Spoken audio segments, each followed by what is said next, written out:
Unfortunately, I gained weight when I was away, which I expected, just not that much. So I guess when I travel, I'm going to have to do something because my idea was when I'm home, I eat 1,200 calories a day. And when I travel, I do what I want. But I guess I can't do what I want. So I'll have to do something else. I'll have to eat more, but not as much. Or eat less. I don't know. Whatever's funnier.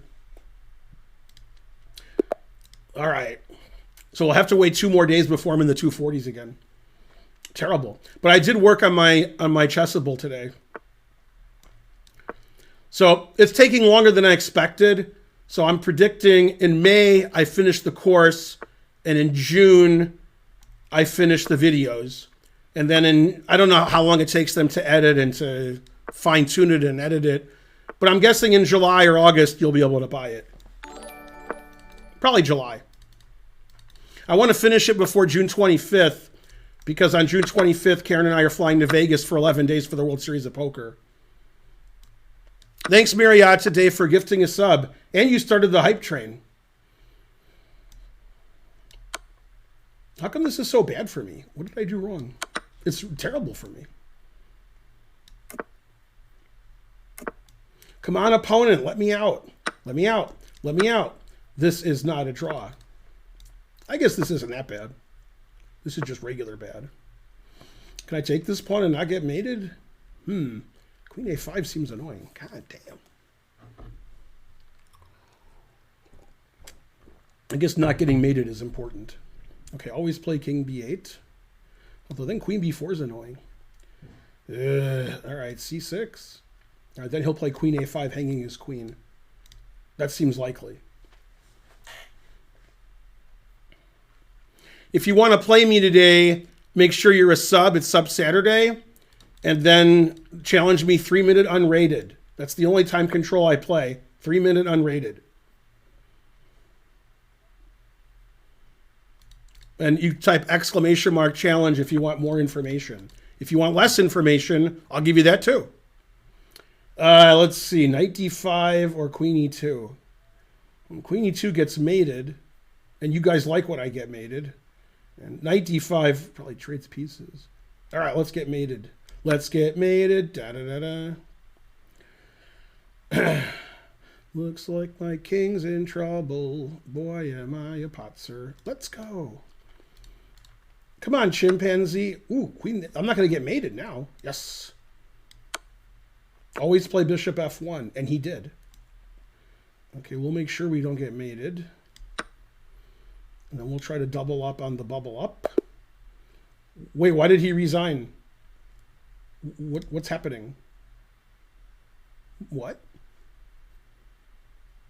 Why did my opponent resign? By the way, I just realized something that I didn't realize the whole game. I've been a pawn up the whole game. I was wondering why my position was so bad. It's because I was a pawn up. Like here I'm a pawn up, but I didn't know that. My position's still bad. Don't get me wrong. In fact, king f1's the best move because then his knight's not pinned and queen a4 check is coming. That's amazing. King f1's better than bishop d2. But that's chess for you. Now, let's see how lost I was. Here it says I'm better. I thought I was lost. Let's see. Castle's here. Knight takes isn't very good. Wow, it says after knight takes I'm better.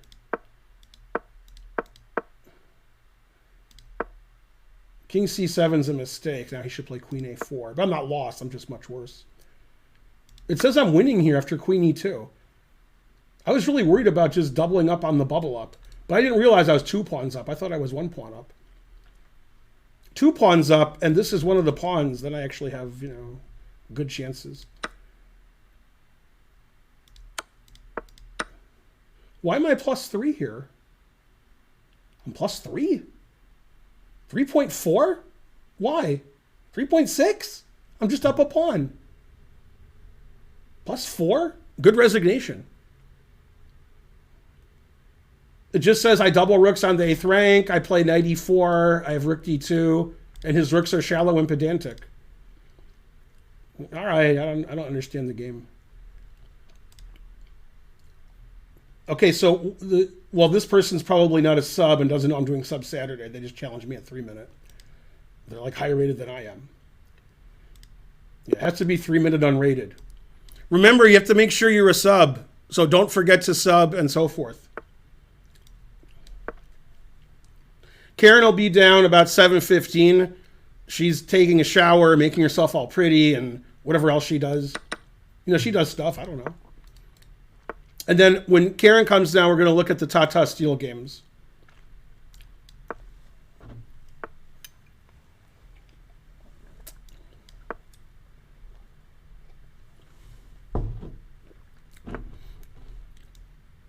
I want to get this guy to play a match with my friend Randy Ho. Then the match will be gung-ho.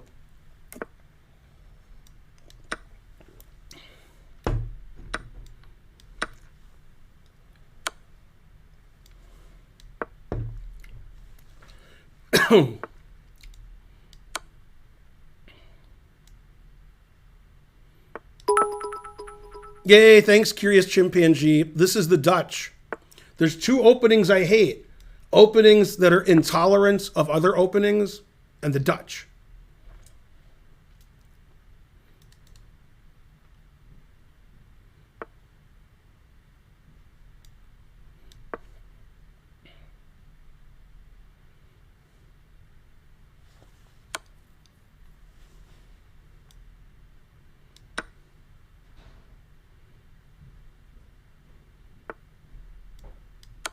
It's funny, I played Queen F3 so I could play this mate, but probably Queen H5 was better. But that was so obviously threatening mate that I didn't do it. Also, I didn't see it. This I thought was like sneakily threatening mate. Don't underestimate the sneaky. Ooh, 0 mistakes, 0 blunders. So there's a chance I played in the 90s.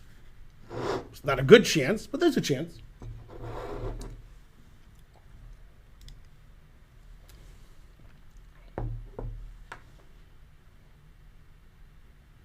I played 93.1 and he played 66.9.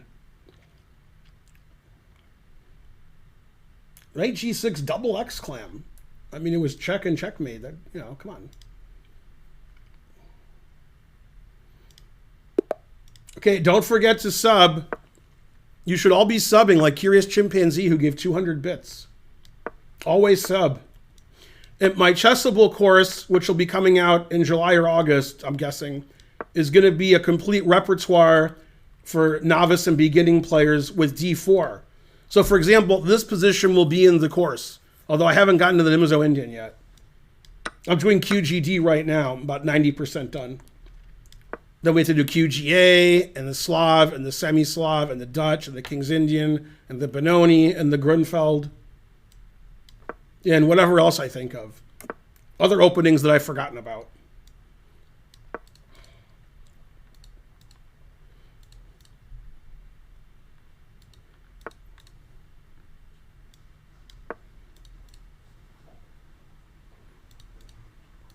They asked me how much they should charge for my course, and I said the more you charge, the more my students will learn. Although I didn't really tell them that, but I feel that way. If you pay $200 for something, you better learn something. If you pay $10, you just throw it out. You're like, yeah, whatever. Thanks, Such Sweet Thunder. Thanks, GP Bear. You guys are the best. It seems like in the last 2 or 3 rounds, the results at Tata Steel that are decisive in the top group are the players who are 50% or lower. When the players have more than 50%, it seems like they just draw every time. I don't think it was meant to be that way. That's just what happened. That makes it slightly less exciting when the people in 1st, 2nd, 3rd, and 4th draw all their games. And the people in 9th, 10th, 11th, 12th, 13th, then they have decisive games. But yeah, Maksudlu's been doing great the last 3 days. Because he wasn't doing great, Maksudlu. He was doing badly. Now he's doing fine. And also of note is Ding is doing terribly, making Nepomniachtchi the favorite.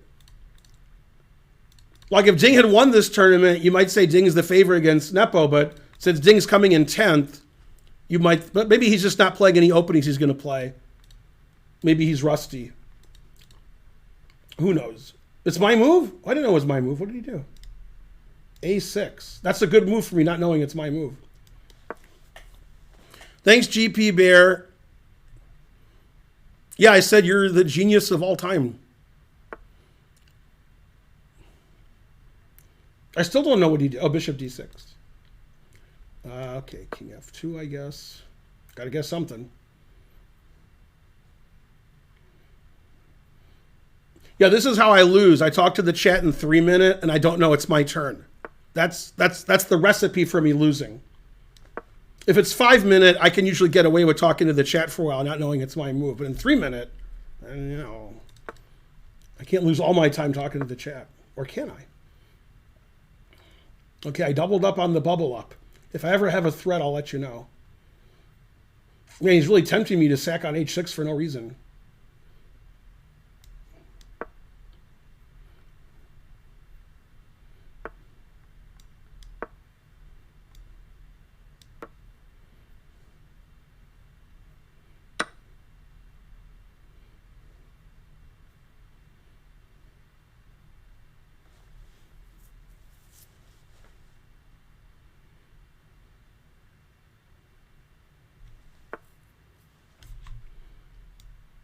I just listened to a Doors song before the stream, and now I'm trying to figure out how to break on through. Break on through. Break on through. Yeah, yeah. And I can't figure it out. Ooh, that's a good move. I didn't see that one. My opponent's a supervillain. Well, that's not good. Down a queen and losing?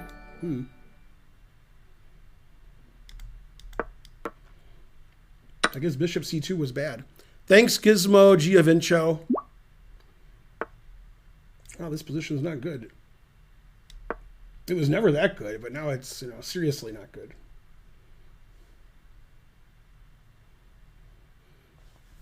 I hope I don't win, because then I'll feel bad for my opponent. He'll be like, I was the queen up, I'm up 20 seconds. He'll feel like he deserves to win. Except for one thing.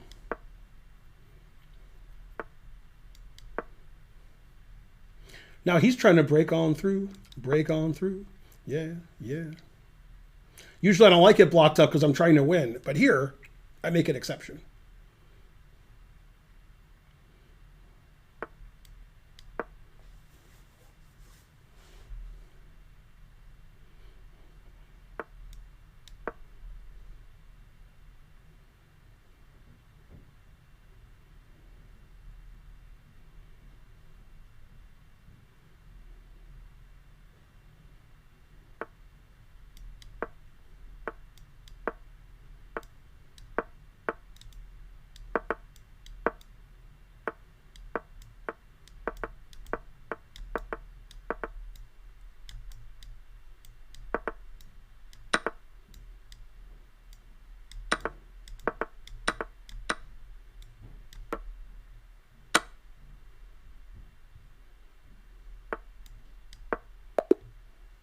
Hooray, I'm the best.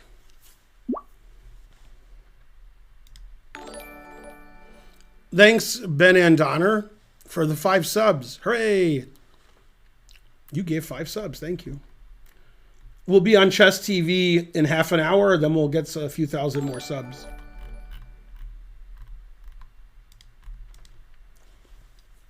I wonder how lost this position is. I have a rook and 4 pawns for a queen.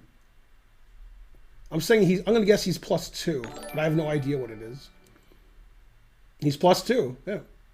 In fact, he has to play f4 or he's not +2. If he plays any other move, like, I'm almost equal. If he plays f4, though, and then he has to sack his knight on f4. God damn. Yeah, because if I take it twice, he checks and my bishop's hanging. This is the only move. Otherwise, I'm probably not losing. 3 mistakes, 2 blunders, what else? Well, I hope you enjoyed that game. Yeah, and the final position where I flagged is the best position I've had in 20 moves. All right, time to play somebody who has a similar rating to me. Because that's who challenged me. Okay, 3-2's wrong. 3 minute no unrated is wrong. All you have to do is challenge me the correct time control, but most of you guys can't do that.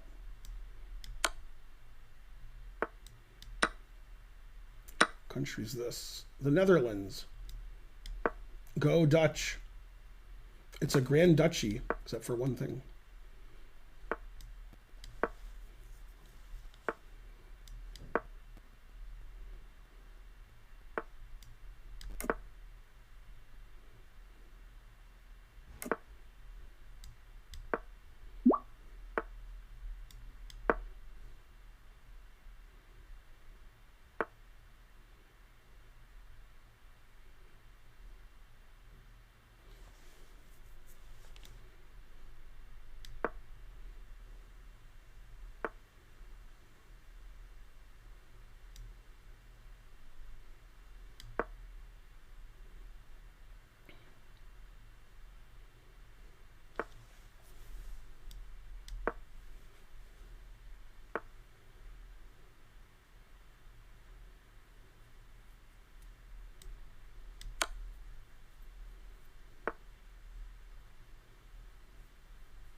To stop the game, it's too exciting.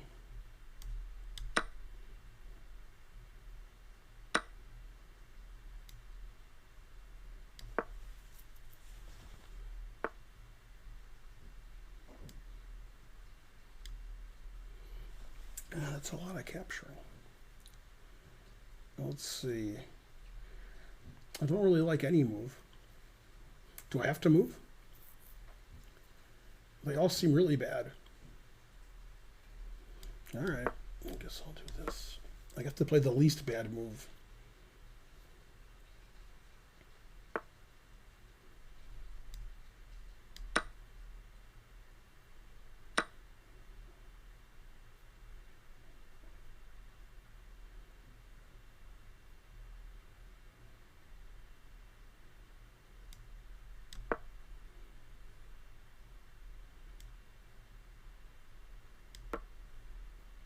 Time situation's not great.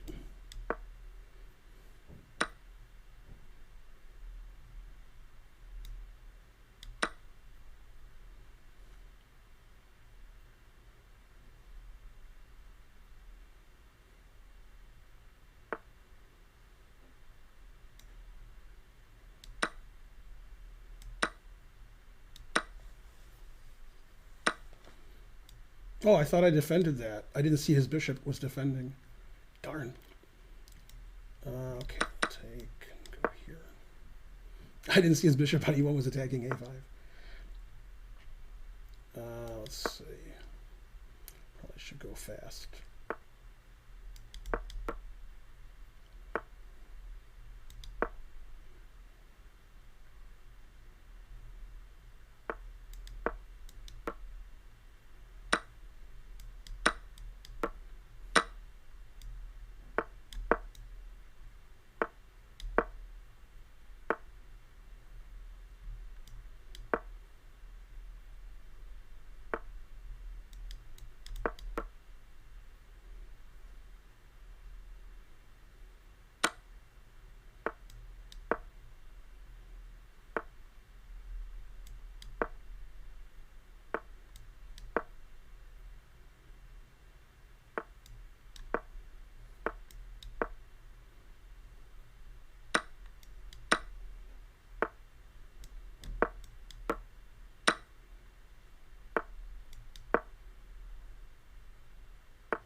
I don't know how I won that endgame. That ending was pretty drawn. One mistake, one blunder.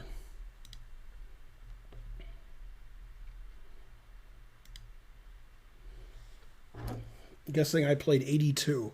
Gotta guess something. I played 81.8. That was good guessing. I made 6 great moves. All right. 81.9 after the retries. 3 blunders, 9 mistakes, what else? At least I knew how well I played. And he played 78.1. Hooray, I won a game. All right, now to play somebody with a similar rating.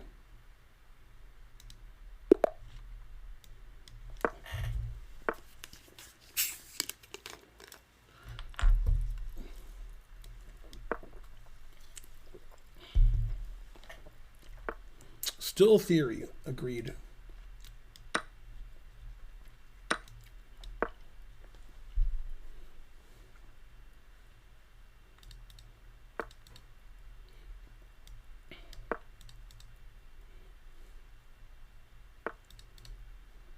I was in Spencer's Gifts with Iram yesterday at the mall, and they have a lot of racy items. And one of the items was, I think it was a coffee mug, and it said something about its butt plug. You know, I love my butt plug, or I left my butt plug at home, or something, I don't know. And I was thinking this would be a good holiday present for Hans.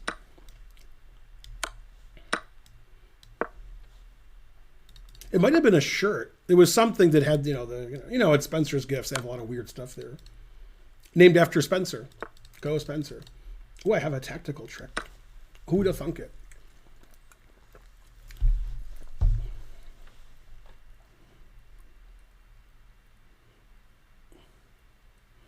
That's right. Spencer has a store at the mall. It's very similar to Hot Topic. We went to Hot Topic because that's the store my daughter likes, and she didn't like anything in the store. Then she found something she liked at Spencer's Gifts. They're usually next to each other close. Let's see, I take this, he goes here, then I resign, or I'll go here, then I won't resign. Remember, if you're challenging me, make sure you're a sub. If you can't afford a sub or doesn't let you or you don't want to, then ask for a sub in the chat. I'm not sure you not wanting to is a good reason, but all right, whatever. What do I know? Remember, ask for a sub in the chat and you shall receive. Maybe. It's more than a 0% chance that you'll get one.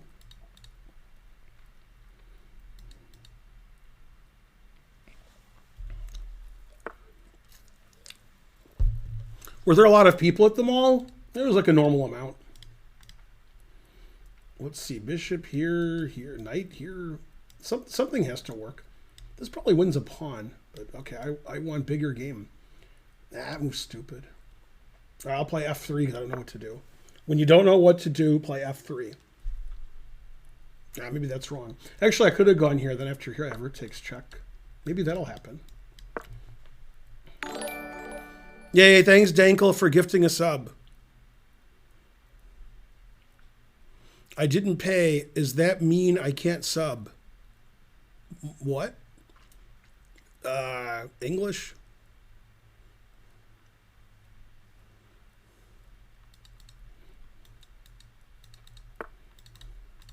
Unusual move. What is this guy? 3-6? Oh. See, he was thinking if his rook moved, his bishop would be hanging. So he defended his bishop. Makes sense. It doesn't work, but it does make sense.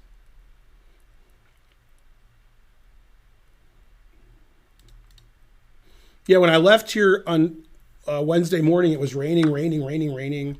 Then when I landed, it was snowing. And things were closed and canceled because of the snow on Wednesday. It wasn't good. I actually didn't pick up my daughter because it was too bad to snow. But I saw her on Thursday and Friday.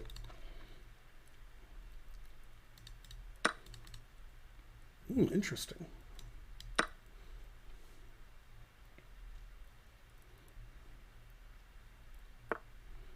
Never play f6. It loses a bishop.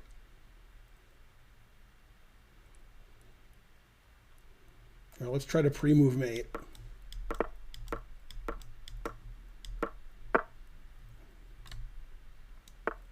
I didn't do a good job pre-moving mate. His king ran somewhere else.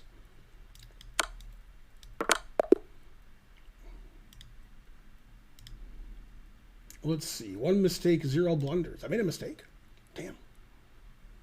Thought I played okay.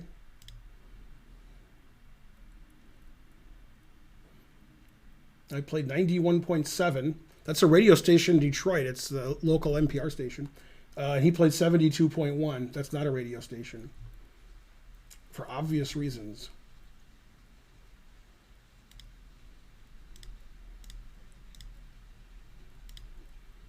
Also, I'll give you guys a minute to look up what a radio is.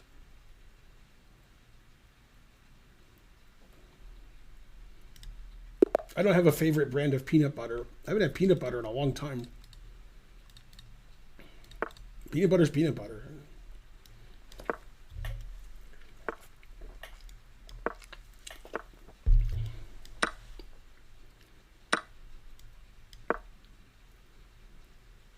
Tall's deformed hand. Man, the truth hurts. His nickname was the Claw.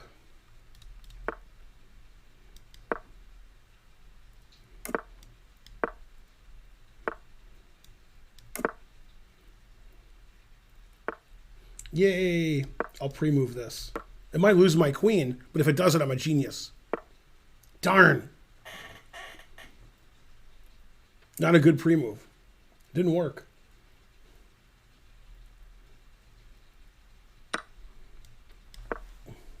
It was a risky pre-move, but I had to do it. I'm like tall. I sacked my queen. Thanks, Curious Chimpanzee, for gifting a sub. Yeah, but I was at 2 bishops, so I have good compensation for a queen. Not great compensation, but good compensation.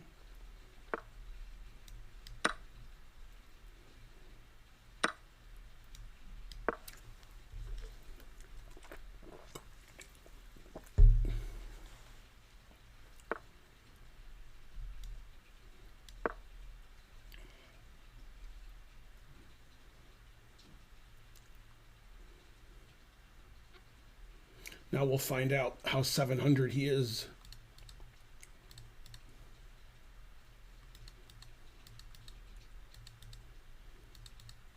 Two bishops, what else? And an extra queen. Who's the person who says 2 bishops, what else? Me. When does opening repertoire start to matter? When my opening repertoire comes out on Chessable, that's when it starts to matter. Before that, don't worry about it.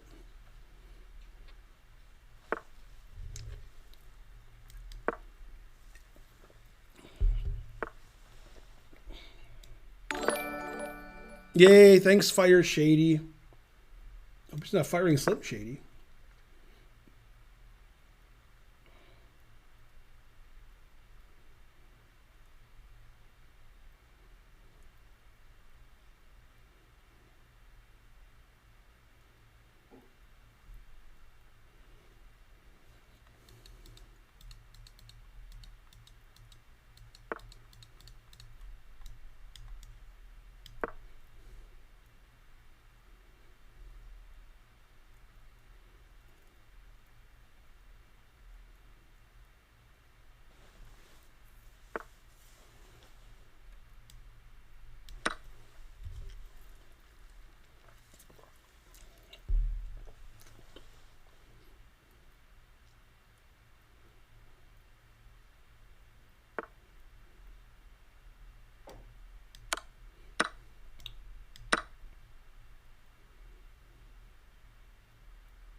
Thanks, Abulex. Abilex. We can't have a train because we just had one. We have to wait another 45 minutes at least.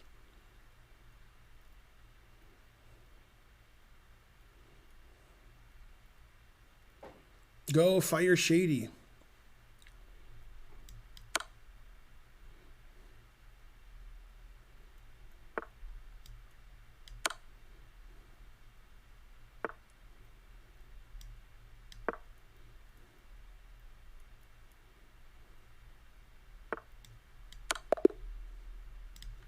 I played pretty good that game. Not too good.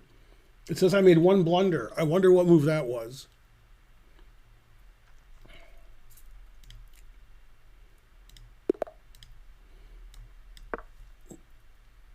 Okay, don't forget to sub. It's Sub Saturday. You're required to sub for some reason.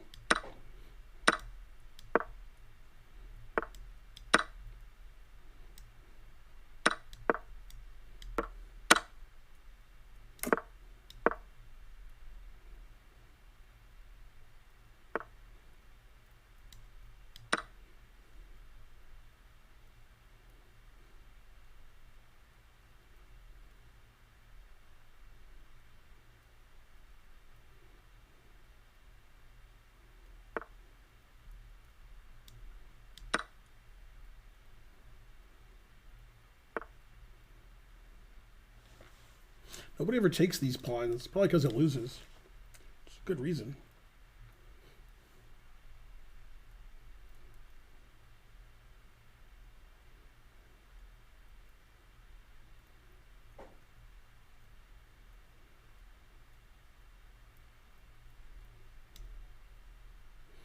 Doesn't seem good.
It seems like every game I play, I'm a queen down.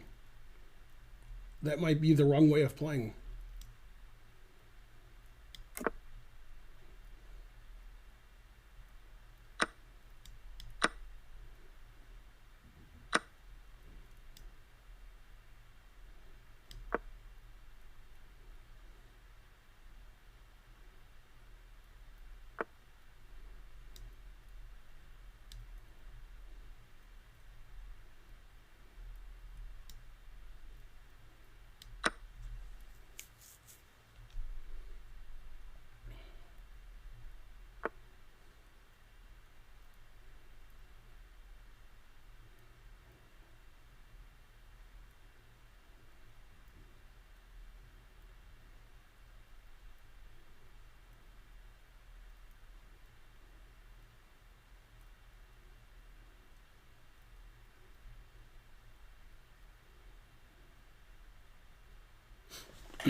I don't see a move.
Very unusual usage of time.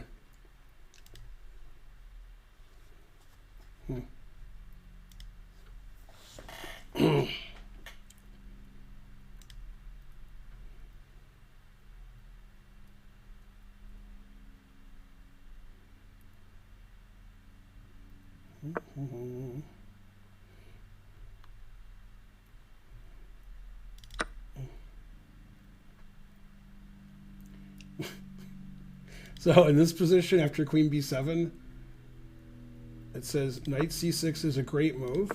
Rook b8 is a great move. Rook b6 is a great move. Knight takes d4 is a brilliant move. Rook e6 is a great move. These don't seem that great to me. They just seem like, pretty like the right moves. Bishop g4 is a mistake. Queen c3 is best. Yeah, like nobody would ever play queen c3, rook e1, and hang their d pawn. But it was the best move. So it's very strange. Yeah, I can't save a piece here. It's a very weird position. I don't have any moves here. Every move I looked at lost all my pieces. Yeah, it says it's inaccurate, but I didn't know what move to make. I wonder if I can just not move, like play b5 or something.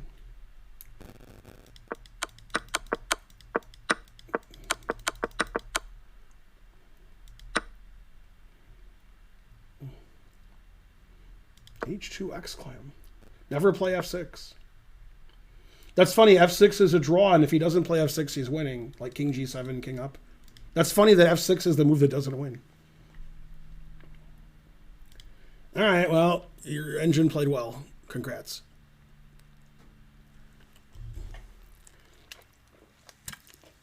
It seemed like his engine stopped working at the end of the game because he, like, when he had a minute left and he was up a queen, he wasn't moving. So that was weird. All right, what are you going to do?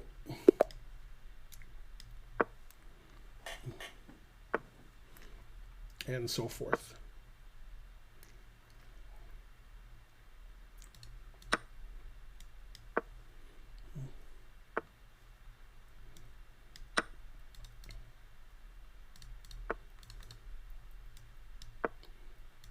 I mean, you can't really blame him. His handle's supervillain, so you can't really, get mad that he's cheating.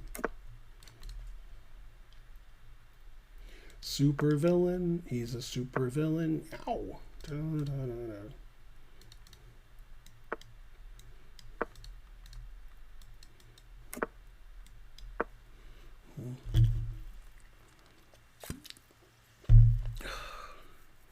Yeah, I mean, I don't mind if he's a sub. Now that would be a villain, like playing me and then pretending to be a sub. That's inexcusable.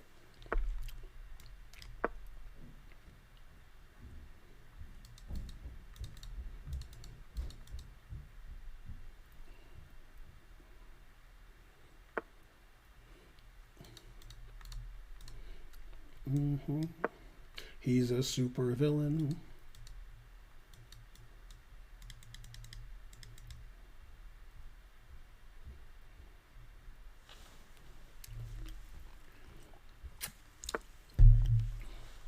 Win if you can't. Whoa. Win if you can, lose if you must, but always cheat.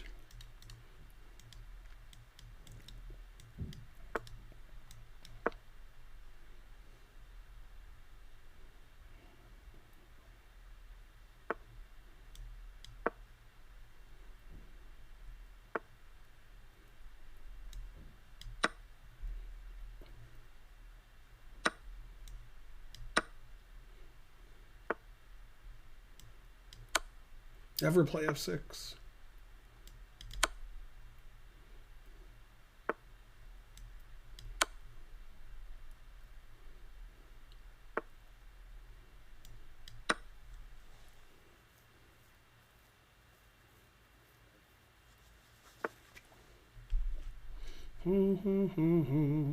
Carry that weight a long time. Thanks, Oscar, for the sub. Hooray.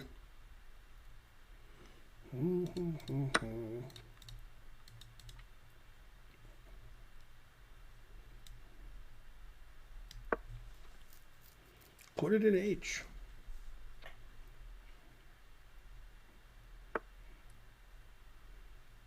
Queen e7, didn't see that. All right.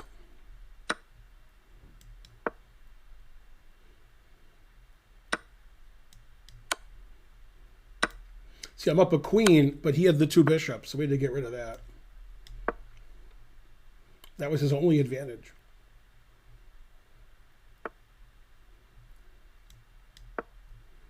I guess I could have taken that with check. That might have been the right move. Although maybe not. This looks okay too.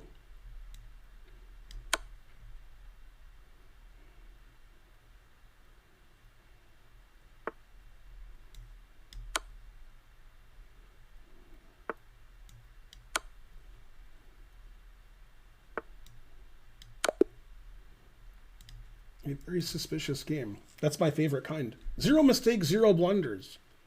And I believe that, except for one thing.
And it seemed like he didn't play up to his rating level. Although I do that too. Thanks for 100 bits.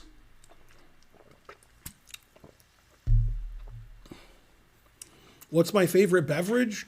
Well, I like black coffee and water and club soda and sparkling water. I guess those are my 4 favorites.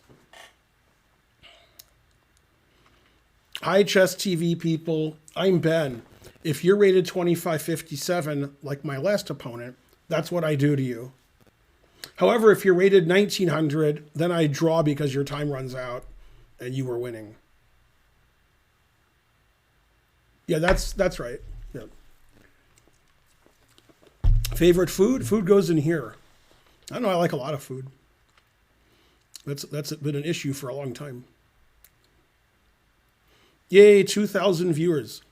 Karen will join us in about 20 minutes, I'm guessing. And when Karen joins us, we'll look at the Tata Steel games from the last 3 rounds. Not all of them, we'll pick and choose.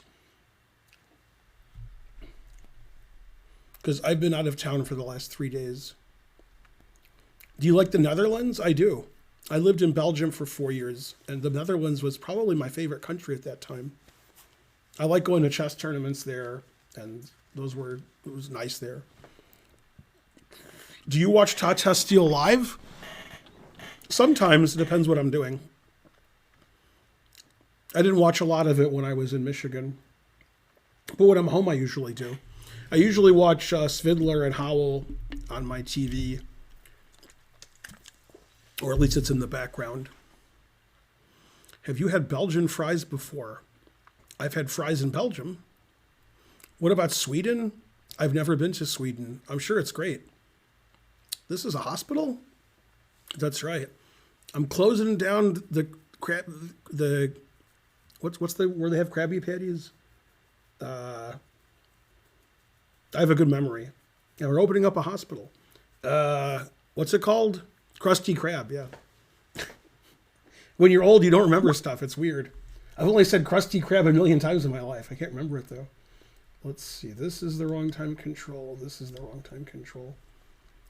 Thanks, Big Daddy.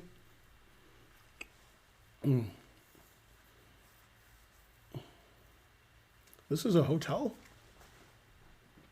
Why do you have rocks in your bag? I'll tell you how to live your life.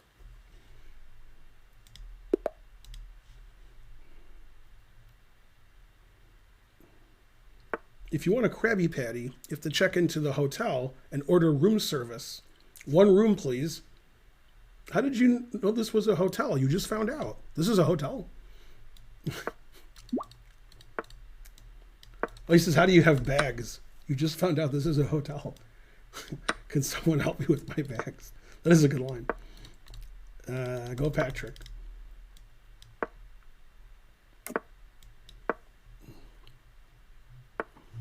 No, I only do workouts and eat 1,200 calories a day when I'm in town. That's part of the thing. So I did nothing. I just ate and ate and ate and ate and gained 1,000 pounds. Go, Ben.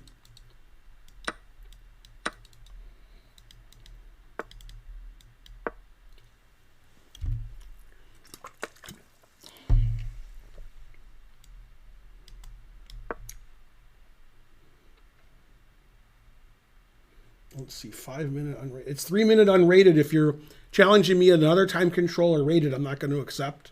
3 minute unrated, not 5 minute. 5 minutes tomorrow. Never play F3. Let's see, I can sack my knight and get the diamond pawn structure. Then I'm down a knight. Let's see, where do I retreat? Here or here? I don't know. Both seem bad.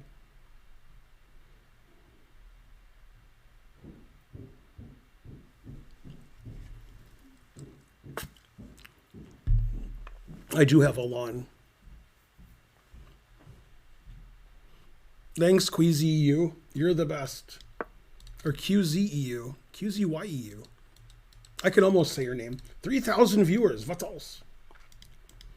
If you were just watching the stream with the chess bra, hello. And Karen will show up shortly with her own chess bra. Oh, snap.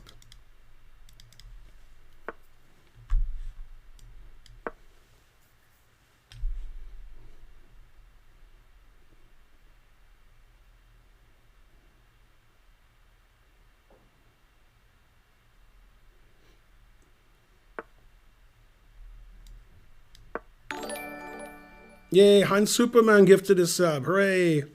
Don't forget to give subs. It's Sub Saturday. Go Sub Saturday. You get a sub, etc. Let's see. Always retreat and then retweet. I have to keep retreating? Damn. Tough town.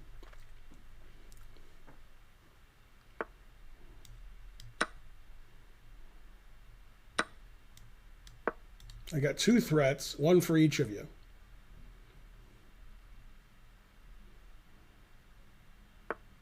Ooh, I didn't see the more important one. They don't make 1900s like they did a couple of games ago.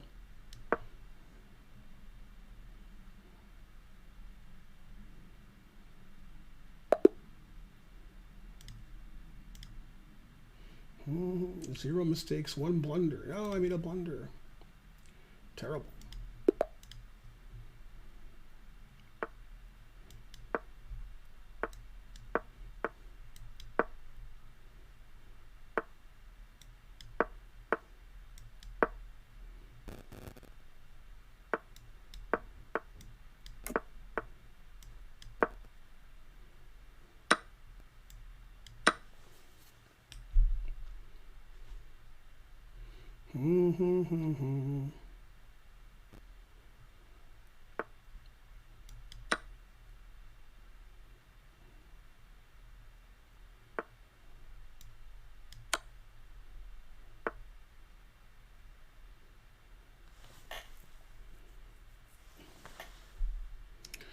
Well, I guess I have to take this.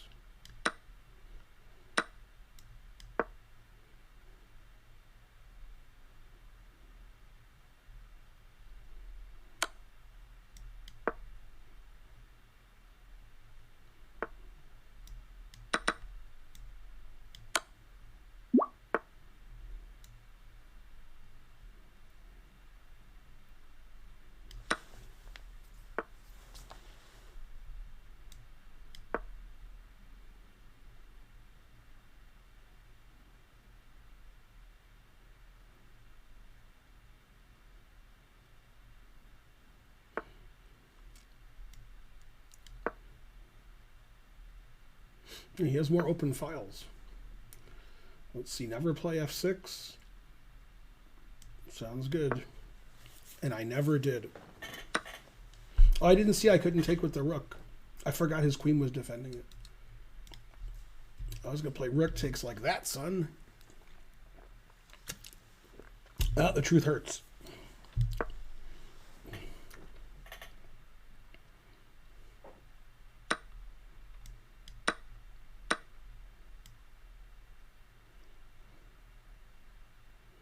Yeah, I should play the other rook.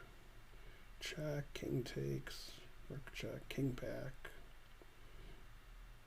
Yeah, I guess this works. And then I can play queen takes rook on f4 when he doesn't see it, which he won't.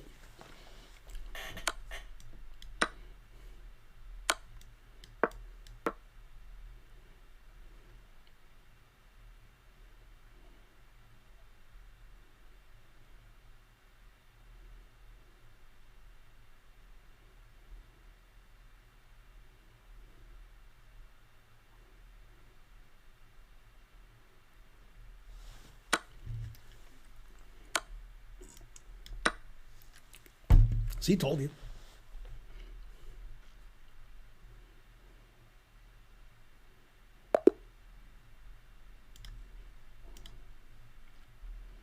Let's see, one blunder. Oh, that's okay. Sometimes you blunder. Always predict everything. Still trying to take with the queen, that's right. How can you see few moves ahead? It's not easy.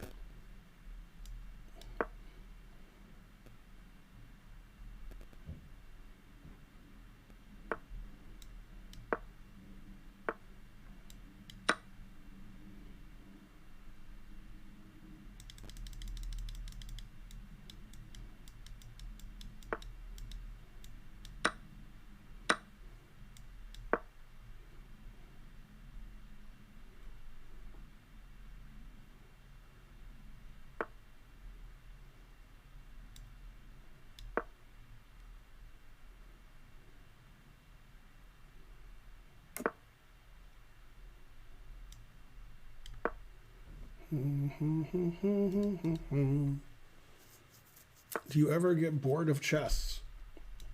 I need the question rephrased. That insinuates that my typical state isn't bored. I don't know. Let's make this exciting. It's too exciting.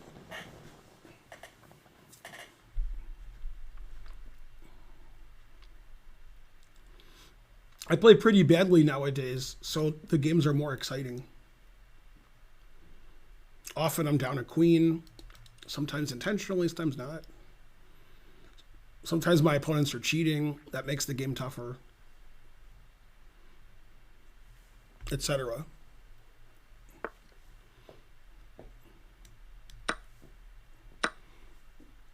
This person, for example, is not cheating. If only it was my move, I could play the brilliant queen g1 check. But it wasn't my move. So you guys will never notice that or remember it. Darn.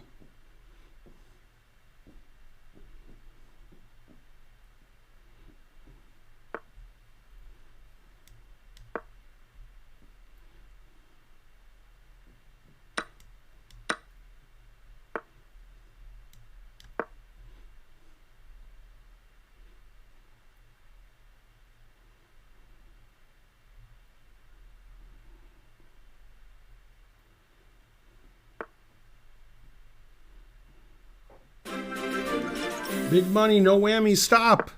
$9.99. Thanks, R.A. Kelly. No working. $9.99. Good amount to donate. Thanks, R.A. Kelly. You're my favorite R. Kelly. Can you look up puzzles by their number on chess.com? Probably. That's a good answer. Maybe. Does it get repetitive for you? Always repeat. Hopefully the donations get repetitive. Another $9.99. All right. Another 5,000 subs.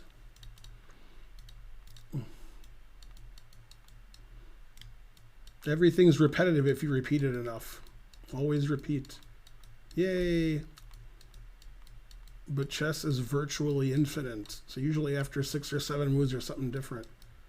Even the way I put arrows on the board is different. See, rook d3. Didn't expect that one.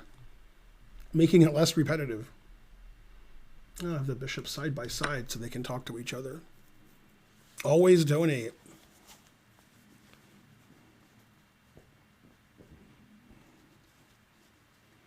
Yay! Indo Queen likes the arrows.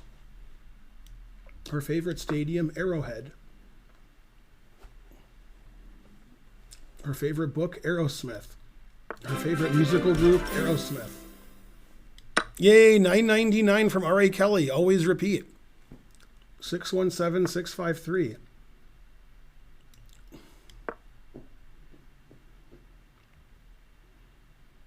Guess I should have played Rook E1 check last time. Yay, $9.99 from Hans Superman. Always repeat. Du bishops, what else? And then we'll finish with f6, so it's a symmetrical position for everything. Yeah, it's a good thing he didn't move. You see how I'm symmetrical everywhere? The pawns, the rooks, the bishops. It's beautiful, isn't it? That's why chess isn't boring. Rockets are playing the Pistons. They are pretty bad. What's your favorite Sicilian variation to play as black? I don't know, some kind of classical Sozin or Rouser. I just made you $20 with a question. Good job. If only you'd given me the answer, I could have gotten more. My king is symmetrical. It's amazing. I have another king on b8. You just can't see it. All right, let's get rid of this because that's not unrated. All right, time to play Chipper Jones.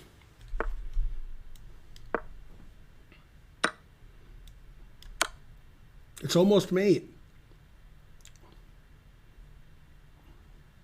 Damn. If he didn't have that, I would have won.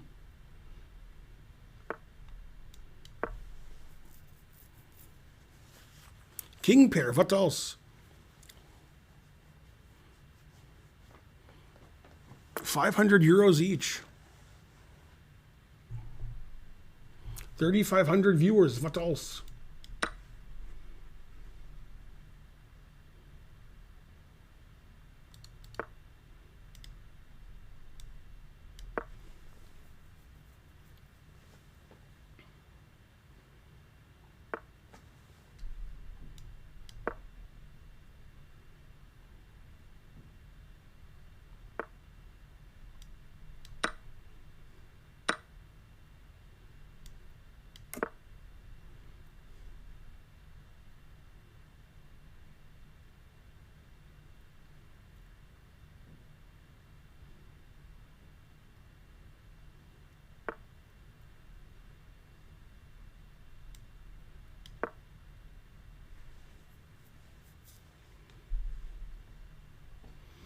You shouldn't bring your queen out so early. How can I blunder my queen if I don't bring it out early?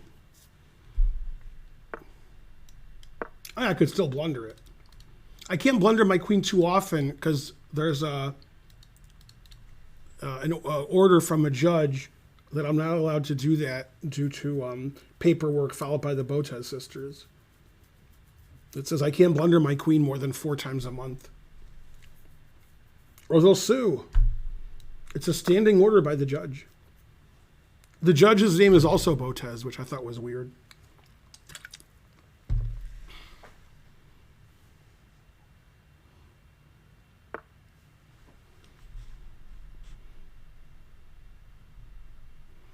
Oh, where can my knight go? It doesn't have a good square.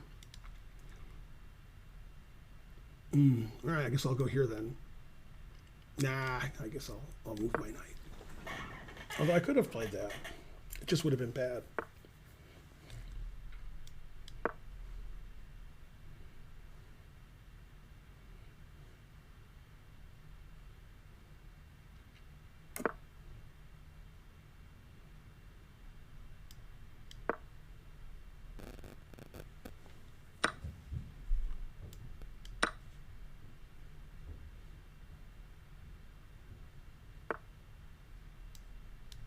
Two bishops, what else? Yeah, I never played somebody and their king was more exposed than me. Or than mine. Also than me, I have clothes on. Incredible. Thanks, Zeb, here for subscribing. You're the best. Lawsuits like that take, years to finish and settle. So come back in 5 years and we'll tell you. This suit burns better. Burns his suit. Burns his suit.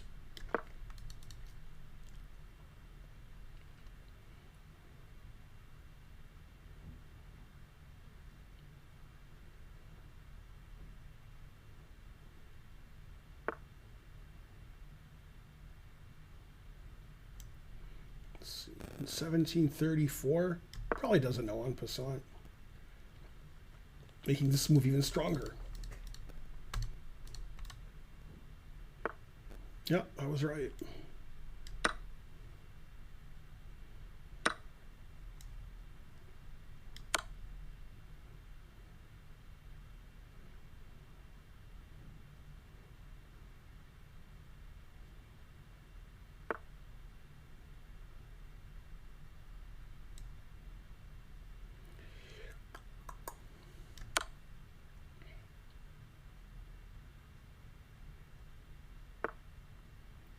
I thought his rook was hanging. I was going to do all kinds of tactical tricks to take the rook. All right, well, I'll do other tactical tricks.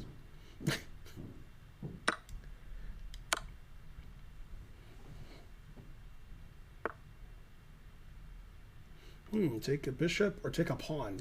Well, it is check.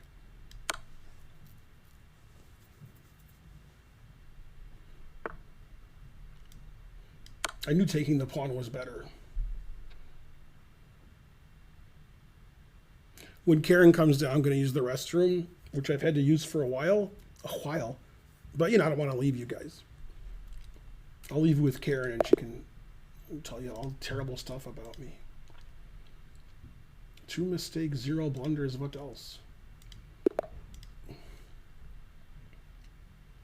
Don't forget to sub. It's Sub Saturday. The more you sub, the more subs we have.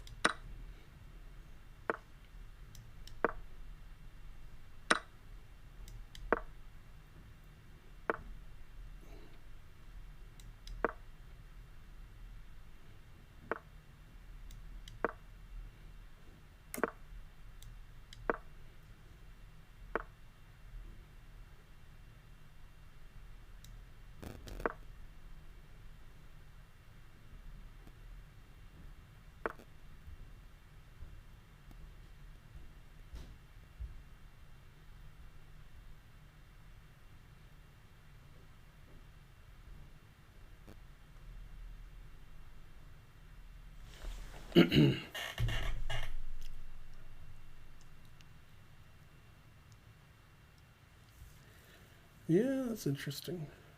All right.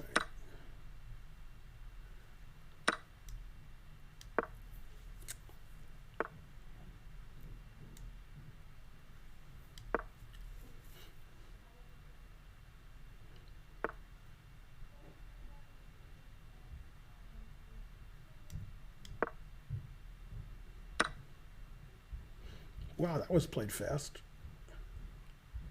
I saw it, but I didn't think he played it in less than 1 second.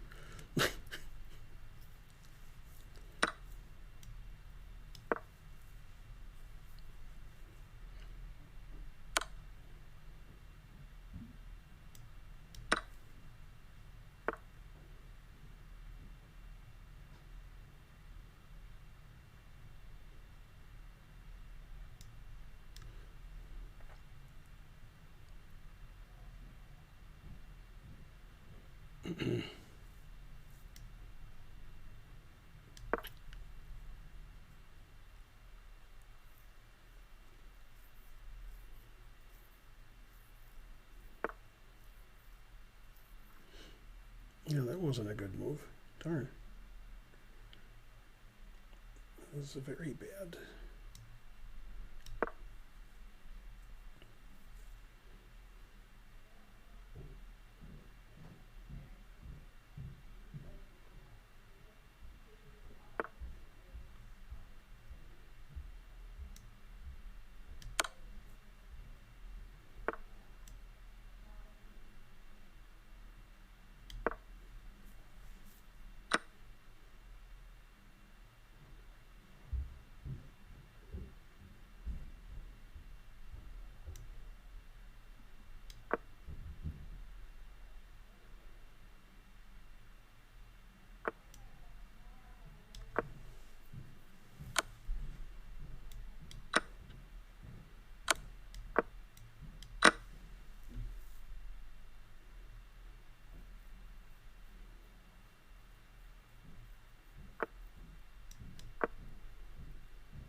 My time situation is not great.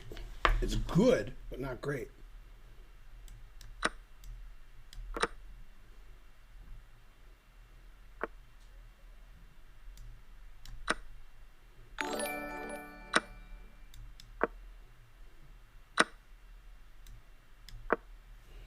Thanks, Duleffer for raiding. Hooray! Thanks for the raid.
I didn't win that game? Jesus.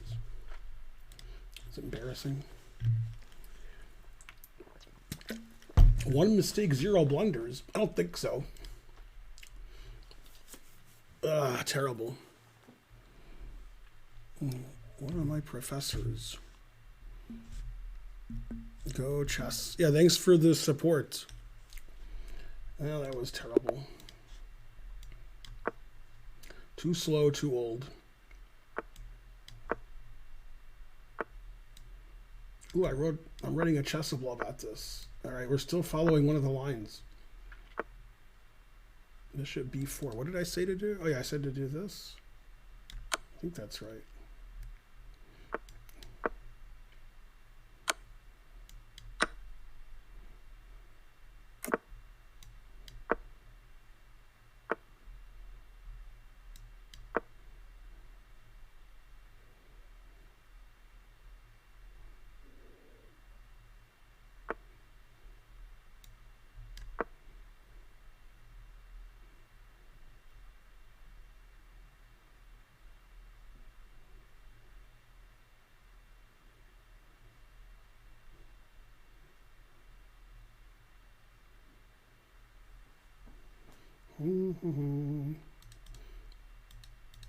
Yay, that beginner course helped me get a good position. Go Ben.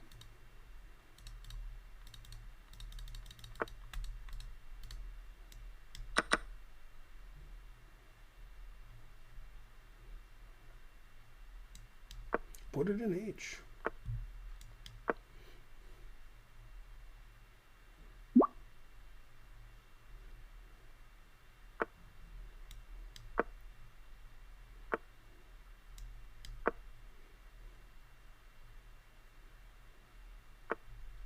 Never play F6.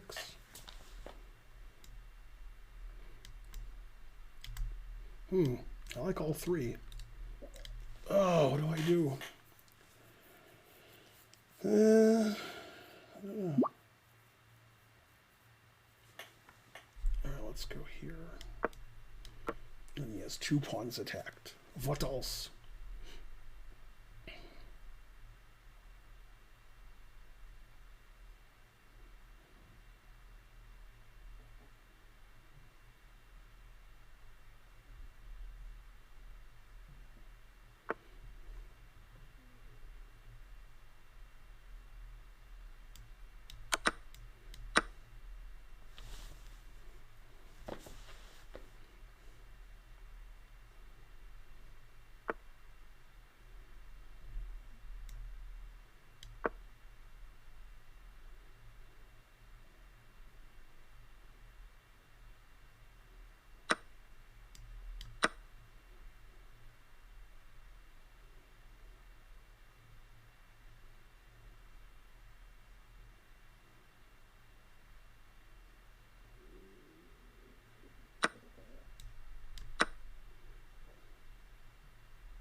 Yeah, b6 wasn't the best move.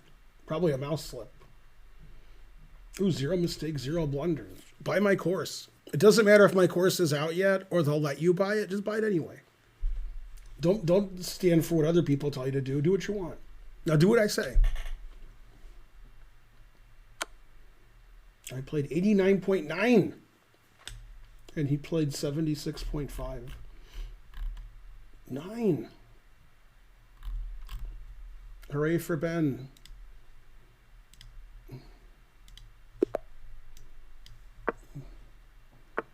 The Rook is on fire.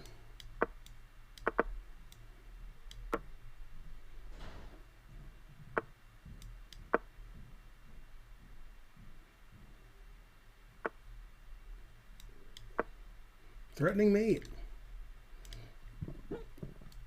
And mate. Must be a good move. Threatens 2 mates. 2 mates. What else?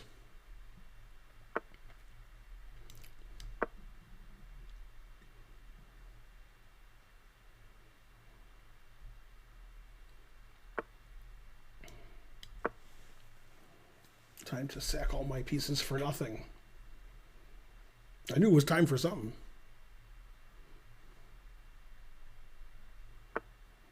What? You didn't even take all my pieces.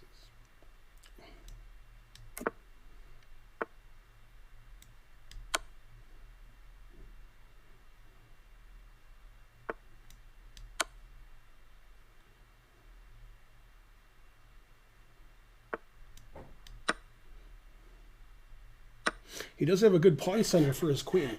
I'll give him that. Good compensation.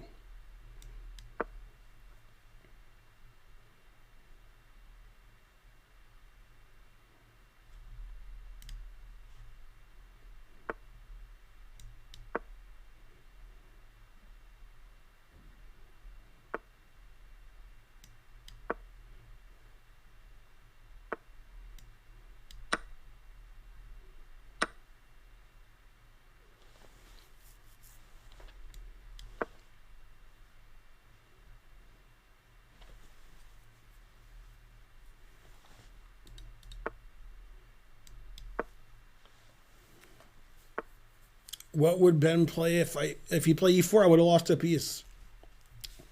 Truth hurts. Then I would have been losing. Sometimes you're losing in chess. Oh, I forgot his rook was attacking my queen. Oh well. Mendex 420. Sub if you got him. Thanks for the sub. Remember, it's Sub Saturday, so if you're watching, you should sub, and you should buy subs for other people, and you should eat a sub, and you should say the word sub a lot. If you don't want to do that, I suggest you go to another website, Grindr. Oh, my queen's attacked. Damn. I keep not noticing my queen's attacked. Probably should notice stuff like that.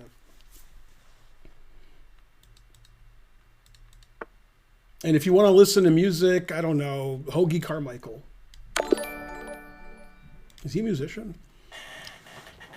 Yay, Cultured Bat is raiding with a party of 2.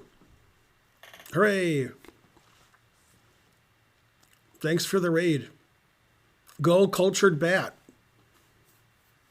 4,200 viewers just because of that one raid.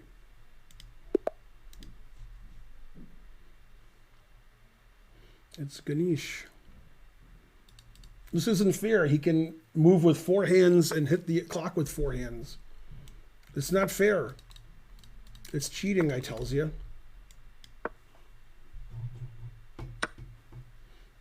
Let's see. This guy's 1980, so he'll know the refutation. It's Karen. I mean, I assume.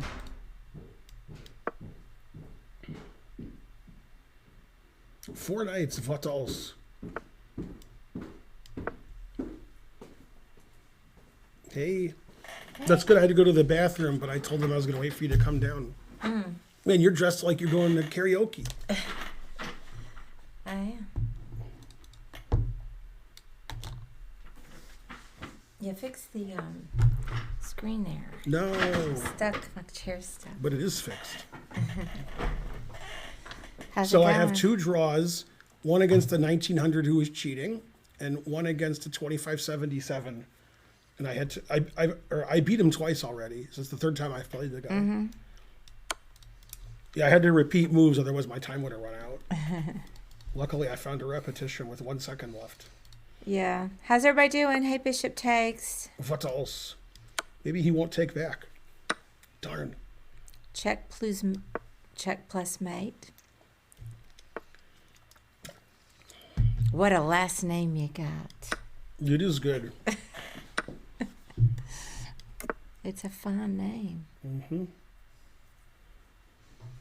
What's everybody been up to? Hey, Curious Chimpanzee. Thanks, Michael Curting. I'm gonna beat you something. Michael Curtin, gonna beat you. Oh yeah, there we go. Hi all, did I miss the Tata Steel recap? No, we're just going to be starting it soon. Let me check my message over here.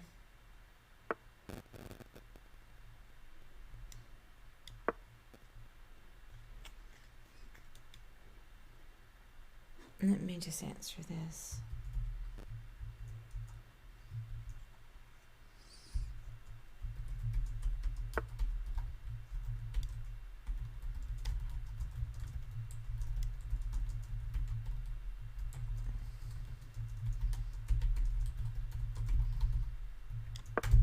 Done. Done and done. The hype train is close. I didn't realize it. Somebody start the hype train for Karen. It'll be her Valentine's present. Go, Karen.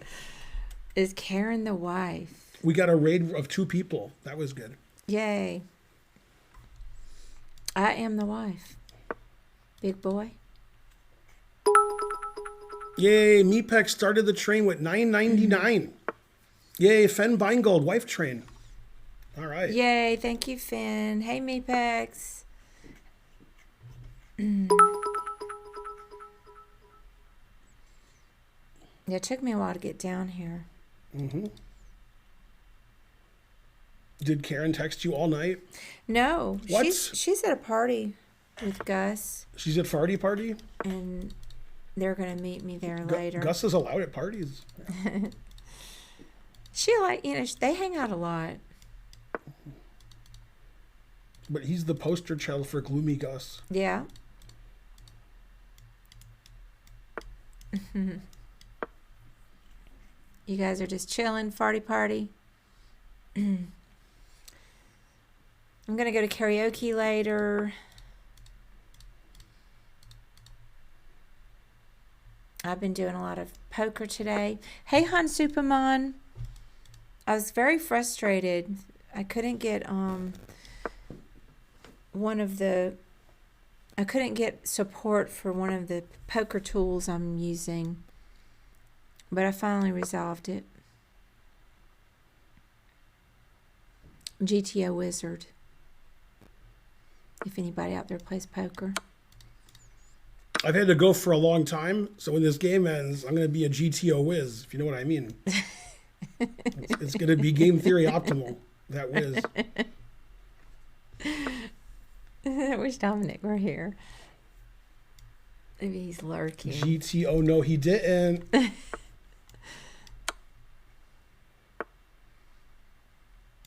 I don't know if I'm good at karaoke, Davenport. I go a lot and I enjoy it and I have friends there. Do you sing multiple times at karaoke or just once? You know, it depends. If it's real crowded, it might just be once. On a weekend, it's hard, but I don't like to stay too late, so maybe 2 times if I sign up quickly. Hey, I have to go to the bathroom. Don't say depends. Hooray. Finally, I'm winning. All right, I'll be back. Try to get the train going. Yell at them about the train. Okay.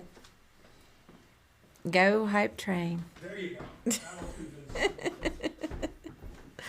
I don't give a shit about that hype train. But, you know, if you guys want to do stuff to make the train go, that's fine. Yay, another raid. Thank you, Cultured Bat. Thank you. That's all hype. That's right. Hey, VZDJ88. How's it going? You think about this Saturday Night Live sketch. Oops, I crapped my pants. About 3 times a month. It's a little weird. I don't remember that. I don't remember that sketch.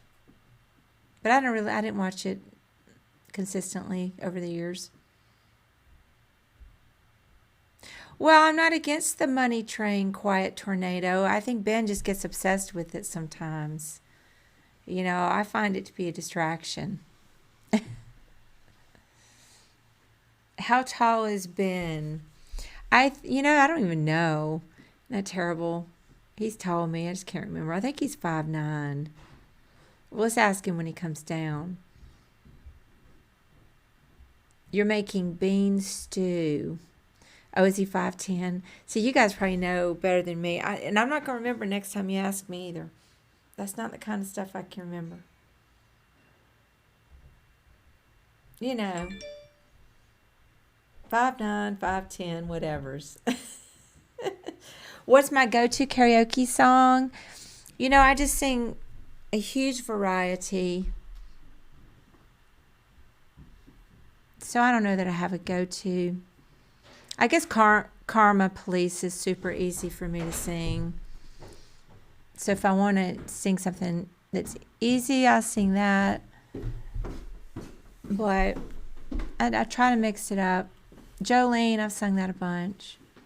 Go Hype Train. Hey, remind me how tall you are. 5'8". 5'8". Yep. I said 5'9", but I wasn't positive. That's because she likes 9. And then Can we get 3 subs, please, in the next 5 seconds? Thank you. VZDJ88 said you were 5'10". Uh-huh. So I can't remember. Let's just ask him when he comes down. Uh-huh.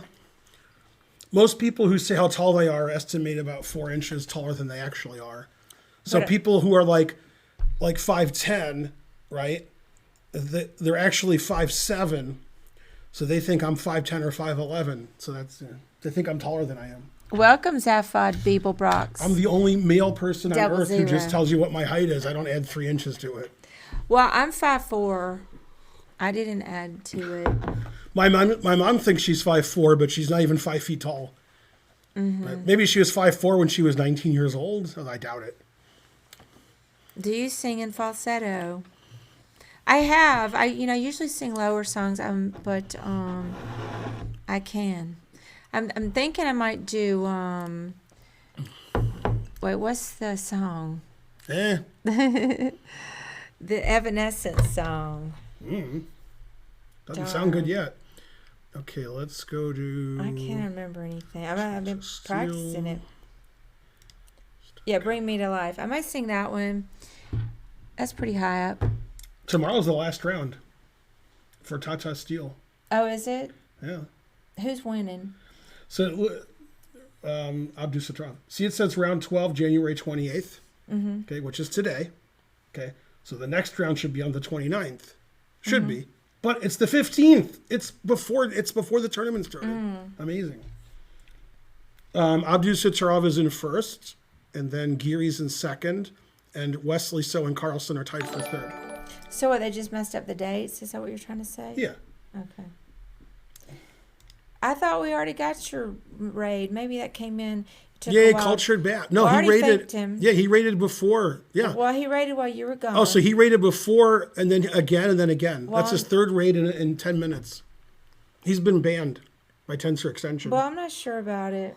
Because he raids every 3 minutes or so. No, but what I'm trying to say is there was one here, but I don't know if it popped up over here or not, or if it was out. No, of he sync. just keeps raiding with 2.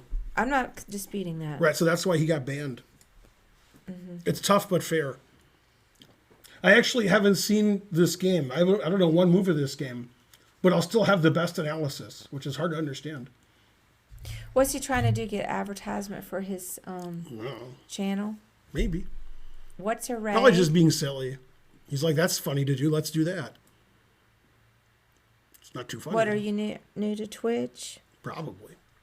Ooh, CL Smith is streaming. He has 18 viewers? Wow. I mean, I thought he'd have 15 viewers because of his handle. He gets some viewers. Mm-hmm. Oh, you are new to Twitch? He keeps rating. I like that. And he's banned. And he still answered the question. That was good. All right. Well, let's get some chess going. Okay, so as I was telling everybody, the people who have been winning in the Tata Steel Masters group, the top group, are the people who aren't doing very well. The people who are doing very well, for the last 3 or 4 rounds, they've just been drawing all of their games. So if you're in first, second, third, or fourth in Tata Steel, you've drawn like all of your games recently. So the standings haven't changed. The people at the bottom are winning and losing, and then they just sort of go back and forth. Sort of like Karen goes all in, she loses. The next day she goes all in and she wins, and back where she started. I saw that today. Yeah, she turned the nut flush. Hooray. Today I had a hard day in poker trying to get into the Venom. I did not get in the Venom. Why can't we be friends? Let's see. Wants to play. I don't want to play. I don't want to play no more. Too much 30-minute. Okay, so this is the game Richard Rapport versus Dingler in. As you all know, in 3 months, Dingler in is playing a world championship match in Kazakhstan against Jan Nepomniachtchi. So this tournament, Ding is fighting for like 11th place out of 14. So he better keep fighting. Resource not found. Bam. Okay, so they played what was going to be a Najdorf. And then Richard, in his best German, said, "Ich don't think so." Instead of playing knight takes d4, which would have led to a Najdorf, because that's what Ding plays, he played queen takes d4, which is usually what I play. That's my move. Okay? And the only person who plays that who's any good more than like once a year is Gadakomsky. And even he hasn't been playing it recently. Okay, so knight c6 is the most common. He played knight f6 and they transposed. I'm sorry. Yes. So what is that variation called? Queen takes d4 in the Sicilian. I don't know if it has a name. Oh, this says check over variation. I've never heard it called that. Check over variation? Yeah, you got to check it over, then decide not to do it. Okay, so they transposed to the main variation. I had this position against Jeffrey Shong before Jeffrey Shong was better than me. Well, he was better than me, but he was lower rated than me. And we drew by repetition and reputation in about 10 moves. This was at a Spice Cup about 10 years ago. And in that game, Jeffrey played knight to d7. But he played bishop d7, which just transposes to the main lines. So I know this. This is my stuff. Okay, take here, e6, castles, bishop e7. Now, I've had this position many times, and I play the Zvagintsev variation because, and I call it that because he's the one who plays it. Nobody else plays it. So I just named it after him. Now, for several $1 trillion, what's Zvagintsev's first name? Zvagintsev? Yeah, it's spelled ZV, Zvagintsev, then AGINTISCV maybe. Something like that.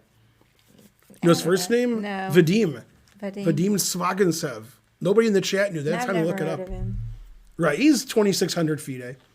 Okay, now the Zvagintsev variation is you take this, which nobody does, just Zvagintsev and me, and then takes. Okay,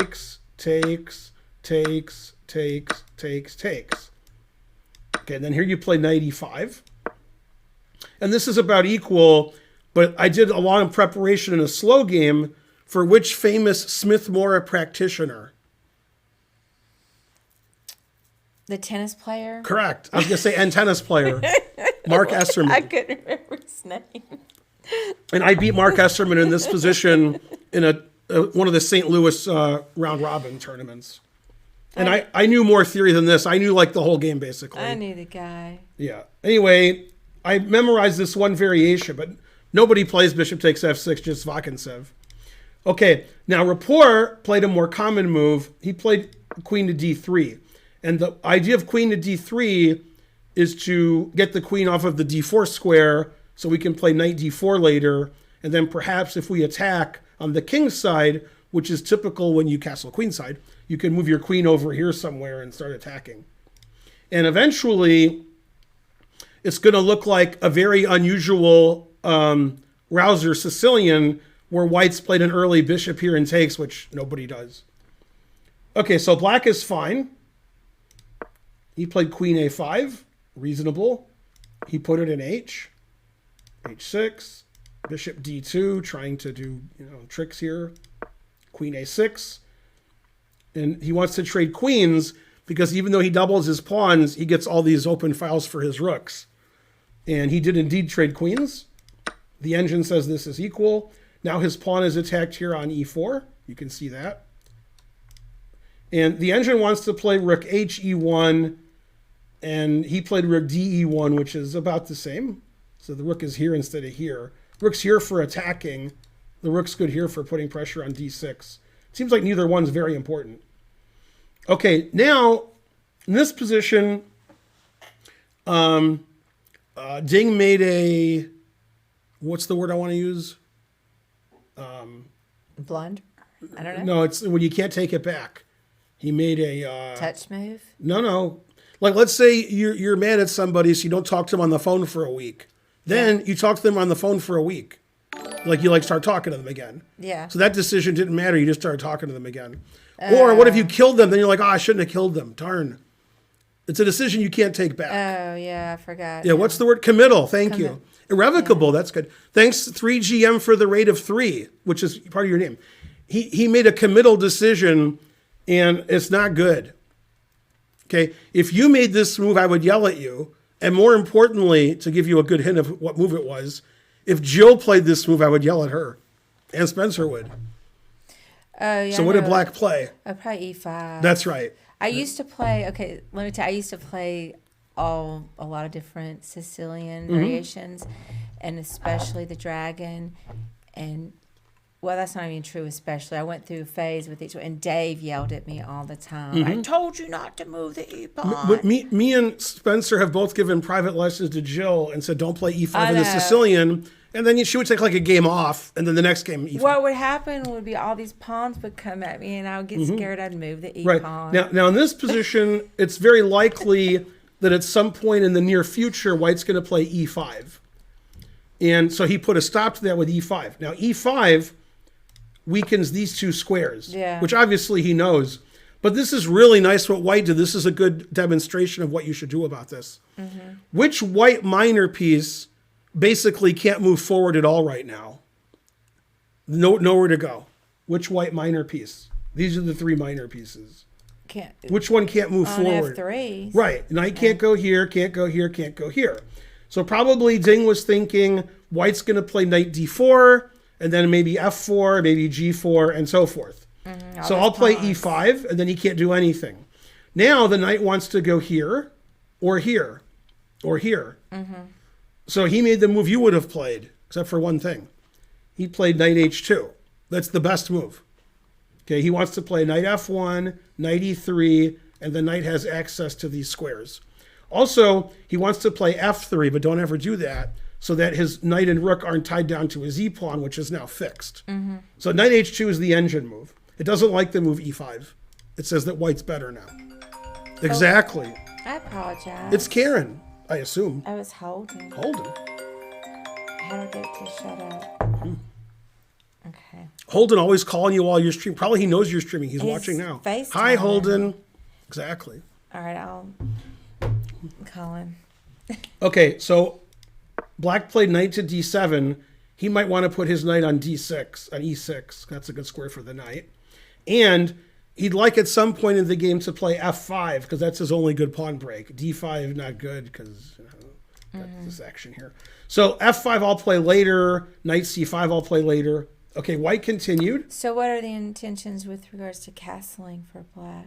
Not very important here because the king's not under attack. Right. It's important for getting your rooks connected. Well, what made me think is when you said if they're going to go f5 later, well, so probably castle king side then. I guess you. Yeah. Also, the engine says you could play f5 now, and he did play f5 now. It's pretty weak over there.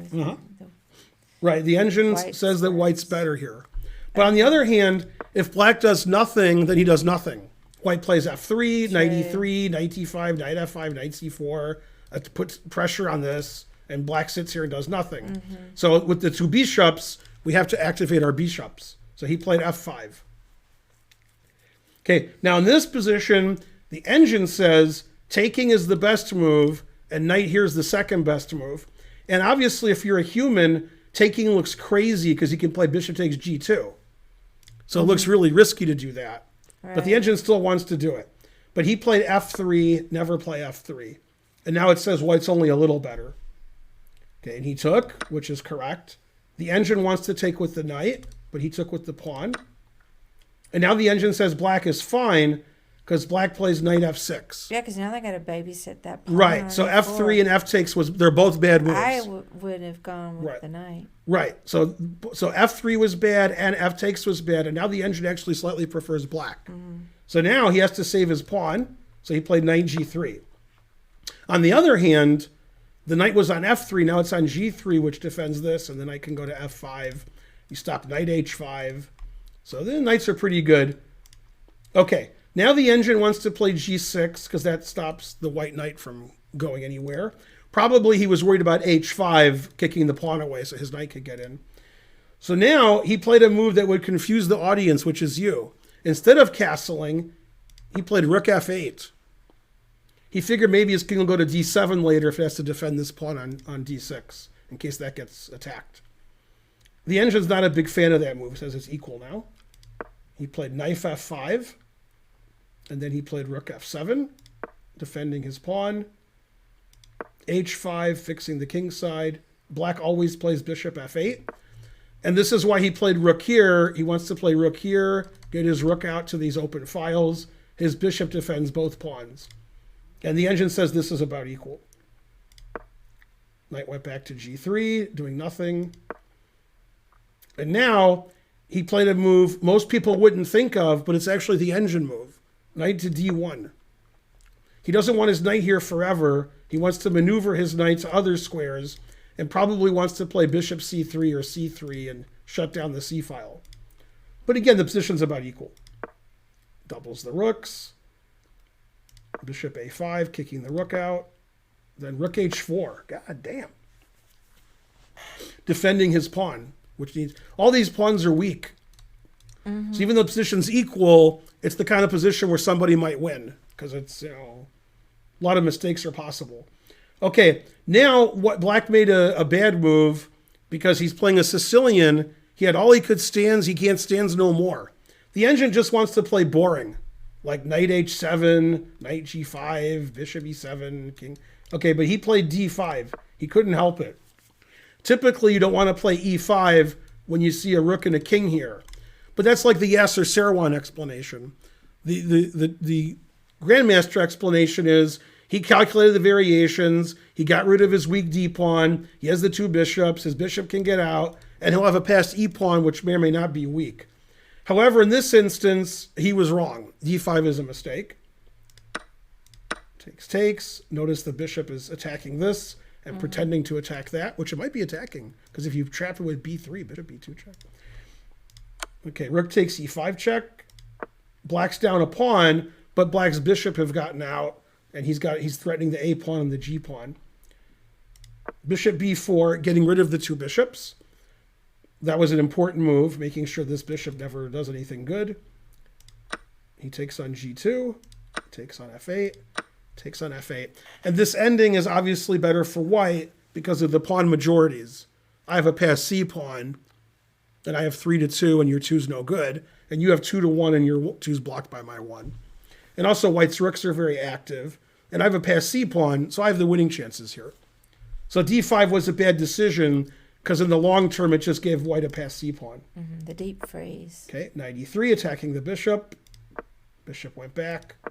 b3 to play c4. The engine wants to play c4 right away, but I don't see how it makes a difference. Okay, and obviously our majority is better than your majority. In fact, this is pretty good for white. This pawn on g7 can be weak. So it's hard for black to get a passed pawn. So he finally decided to give himself a passed pawn. Rook went to h2. Could also take on passant, but he decided keeping more pawns on is better because this h-pawn is weak. I can play knight here and knight here, and you have to defend your pawn on h6. Okay, king e6. The engine prefers a5. Try to stop white's majority. Rook e2. Bishop f3, question mark. And this is actually the losing move. He may or may not have been losing earlier. Now the engine is giving this big plus, and this is just a miscalculation. The rook goes back, and his idea was to take this pawn, but that's bad, and he should feel bad. And the engine says he has to go back here now, king f7, which obviously you don't want to do. You didn't play king e6 to play king f7. And then knight f5 would basically attack his pawn. There's like no defense to it. So king f7's forced, but he blundered again with knight takes h5. I'm assuming he was in time trouble.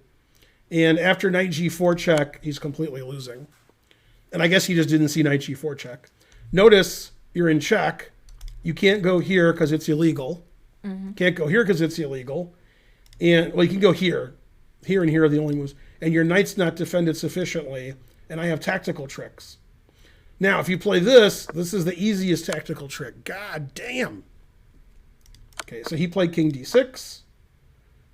And now he plays knight f5 check. And unfortunately, your rook and bishop are set up to be forked. And when I play knight e5, there's nothing you can do. Right. So he just didn't see that when he played knight h5. He didn't see his tactics. I assume time trouble, because Ding's pretty good at seeing stuff. Yeah, and then that's it. You can't. Nothing you can do. You can't give up your bishop, and you can't give up your rook. So Ding isn't doing well in the tournament? No. So he played g4. Oh. Takes here, and then he resigned down the exchange for nothing. And engine says +5. I wouldn't resign here. I wouldn't even think of resigning here. But the engine says he should resign. So shows you what I know. Yeah, my passed pawn's pretty good, and your pawns are stopped, and my king is coming to babysit, so forth. So this was like a really bad blunder. When he played bishop f3, he was in time trouble, and he was expecting this would be fine because he wins the pawn. But after knight g4 check, the knight's come into e5, and these are forked. And you notice he didn't play knight e5 right away because his knight's not defended on g3. So he checked first because the knight's attacking this knight. Then he played knight e5. So he didn't see that when he played knight takes h5. Right. And he was obviously in time trouble because this is move 37, 38, 39. So the truth hurts. And Rapport wasn't having a good tournament, but lately he's been doing okay. And Ding's just had a bad tournament the whole time. Ding won in round 1, and then that was it. He's just losing and drawing. Ding's having quite a bad tournament. So that was unnecessary to lose, but somebody had to lose it. Okay, I want to look at the end of the Pragnanandha game with Carlsen, because the end was really cool. Okay. I didn't see the beginning, but we'll start here. This is a good place to start. I actually haven't seen the game at all. In fact, the line that they played is a line that's in my course. So I'll show you by transposition. No, we're hyping the course Yeah. already. Okay, so in this position's in my course. And it went by a totally different move order. You can get this position by any move order. But my move order is black plays the Taresh, Queen's Gambit, which is c5. And the main line is to take on d5, but I'm suggesting this because it's simpler. And then we get this position, which they got in the game.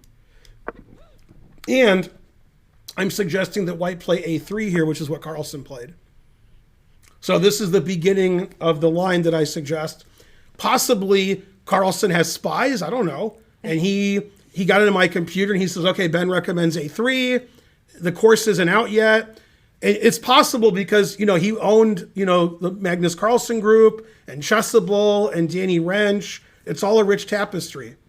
So maybe he knew that it's on my computer and he can actually see it. That's very likely, except for one thing. I'm sure anal beads are involved somehow.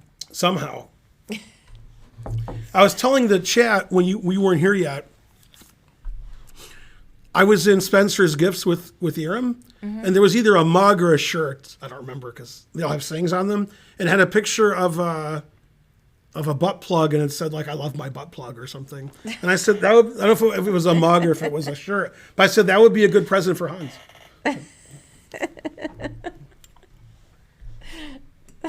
But okay. So ridiculous. Yeah, Spencer's Gifts has a lot of X-rated stuff, by the way. And it's in a mall. I've been in there before. No, but all Spencer's Gifts are in malls, and they all have like X-rated stuff. Yeah. Where's the outrage? Used to when we were kids, we didn't have one in Dothan, at least for a while where I grew up. But they had one in Florida, so we would go to the mall there. Of course, we were dying to see anything like that because you didn't have the internet back then. So we would go into Spencer's. Go Spencer's Gifts.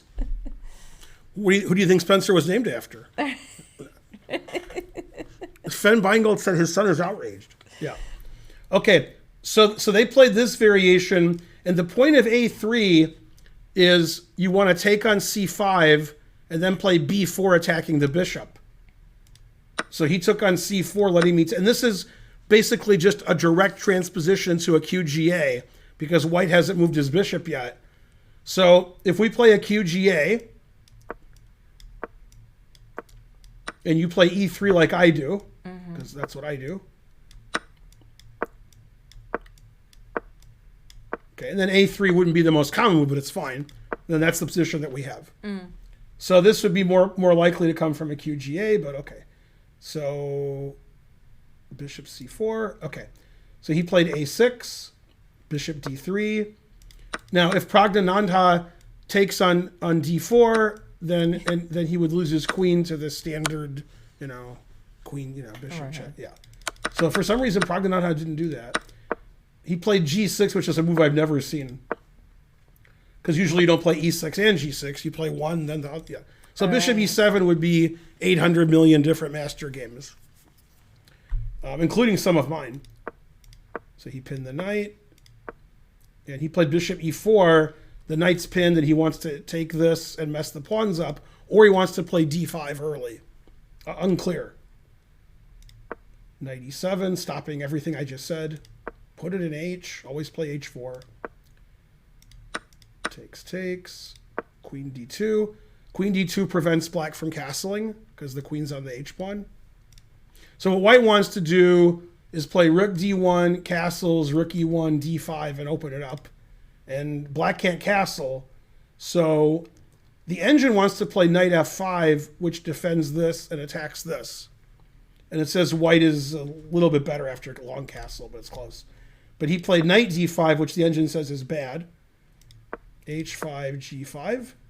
And then he played knight E5, and white's just better here. Bad bishop, really active pieces. Black's king isn't going to be safe here. So Magnus has a nice advantage. In this position, the engine wants to castle, which is what I would do, or play rook D1, which I would never do. And Magnus made the committal decision. Committal, yeah. And he still can't get the butt plug out. That's committal. He can't get it out. That's committal. Yeah. Okay, he played this move. If you played this move, I would yell at you. Yeah? Yeah, I'd be like, what are you doing? I don't even think you'd consider this move. Well, let me see. Yeah, he played here. Giving up the two bishops. I wouldn't play there. No. Okay, then he took, and then he played castles. So he gave away most of his advantage. Now the engine wants to castle, and Magnus is definitely going to play F4 and start attacking the black king. Pragg played bishop E6, which is bad. Rook here. And basically my knights are better than your bishops, so he's better here. And then the engine wants to play F4, which I agree. He played rook E3, trying to double up on the bubble up. Bishop F5, queen D1. The engine likes that move. The queen can go to B3 or F3, defends the H pawn. Rook E8. And after rook E8, Magnus misses a tactic, which is very strange. So rook E8 is a bad move tactically, which is weird for Praggnanandhaa to blunder because he's, good at tactics. And Magnus didn't see it, showing that Magnus isn't really, this isn't his tournament. Mm-hmm. Yeah. That guy, he could play knight takes F7, which both players missed, I guess. I can't believe the players saw it and didn't do it, which is possible. It's possible Magnus saw queen d7, knight e5, and then takes on e5, takes on e5, takes on e5, takes on e5, d4. And then after knight e2, he thought, I don't want to do this. The engine wants to do it. The engine plays knight g3 and says white's a pawn up. So it's possible Magnus saw this and didn't do it. I doubt. I think he just didn't see it. I think Magnus didn't play knight f7 because it looks like black just plays king takes f7, which is probably why he played rook e8. And now white plays rook f3, and you can't save your bishop. I'm pinning it. I got g4 coming. I got queen d3 coming. And white's just going to be up a pawn here for nothing. So I'm guessing both players missed it. But it could be they did interviews afterwards where they both saw it. You know, what do I know? Yeah. It's bishop takes e4, not d4. Come on, trying to learn. Stop having typos. Yeah. Okay, so instead he played rook e1, doubling up on the bubble up. And then he probably realized this is a threat now, so he went back. Which is funny. Okay, knight a4 is good. He wants to play knight c5. b6, stopping knight c5. Rook b3, threatening the b pawn. He's like, please play b5 so I can play knight here. And he said no. Queen c7. Now the engine wants to take with the rook, and it says white's better. And he took with the knight, which the engine does not like. It doesn't like the move rook takes b6. It puts that in a knight takes b6. Puts it in a funny color. Rook b8 attacking the knight. Knight has to go back to a4. You have to take back. And now he played bishop takes e5. And probably Magnus underestimated this. This bishop takes e5. Because it doesn't look like black wants to give up his two bishops, especially this bishop, which is the good one. Okay, now in this position, Magnus took with the pawn. If he takes with the rook, which is also possible, then I check. And then I check, and your d pawn is hanging. So after king g1, I can perpetual if I want, or I can take on d4 and play for the win.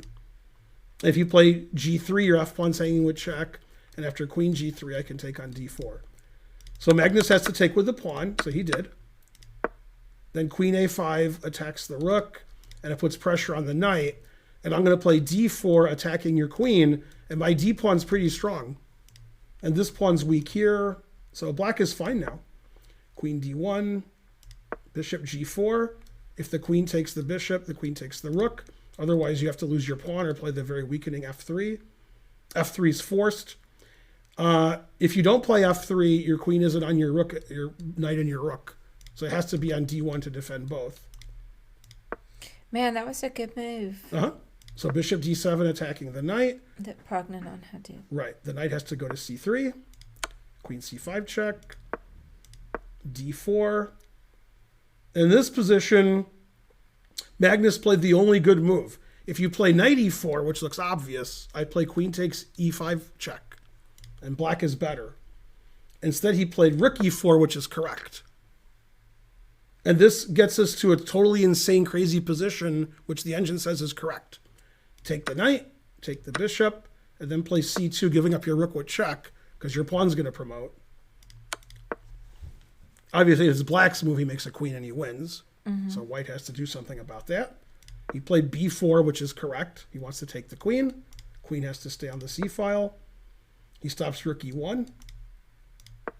He plays f4.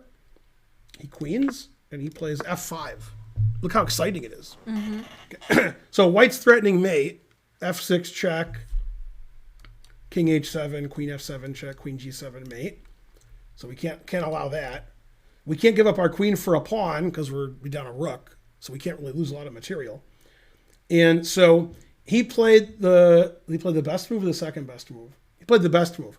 After f6 check, king h7, we have to protect our pawn here. So he played queen c7, protecting his pawn. Okay. And so he played f6 check, and he played queen f8, threatening queen g7 mate. Looks unstoppable. Looks bad. Mm-hmm. Okay. Queen takes e5 check. You have to take the queen. Queen f4 check. You can't play king h3 because queen here's mate. You can't play king h1 because I have perpetual. King here. If you play g3, I have perpetual. So he played king g1. And you can't take the rook because mate. And you can't take the pawn because you'd be down a rook. So you have to just keep checking. And you can't go to the e-file because you lose your rook with check. So the game could end in a draw now, which is king here, queen here. But Magnus played for the win. He let him take the rook with check and take the f-pawn. Because Magnus thought his majority was better than this majority. He might have thought this is equal, but I'm better than Pragdanadha, so I'll play an equal position. And the engine just says the rest of the game is equal. Nobody was ever winning. But it got interesting. They both got passed pawns and stuff. So what you're saying, it was a draw? Well, the game ended in a draw, but it was a very long... They played forever. Mm-hmm. They both won a queen as many times as possible.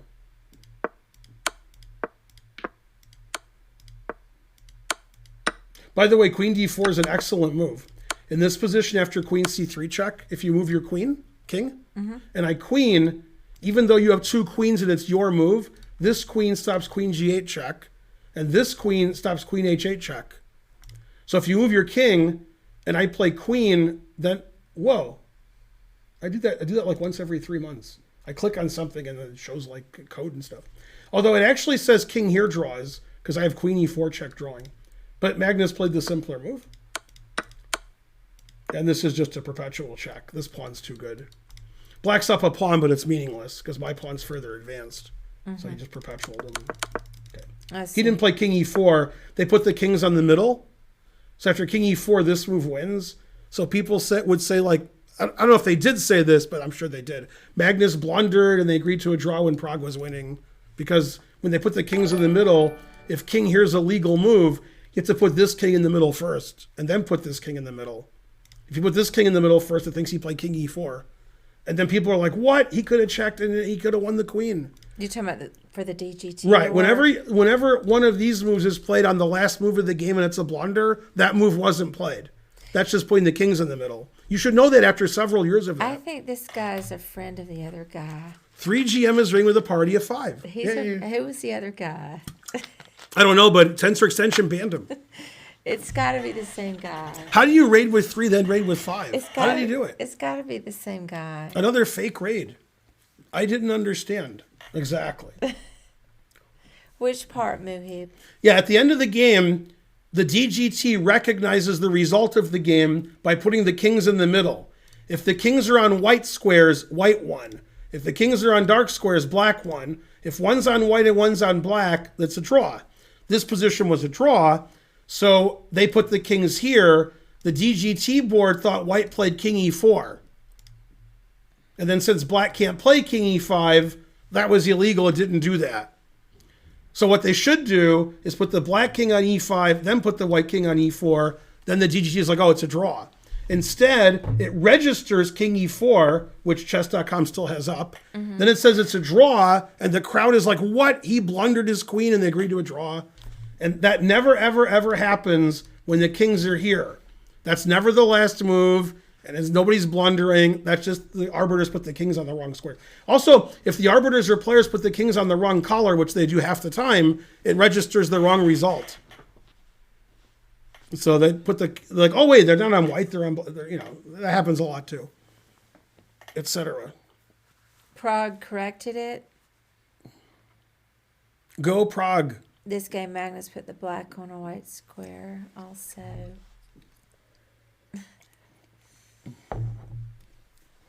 Anyway, that was that game.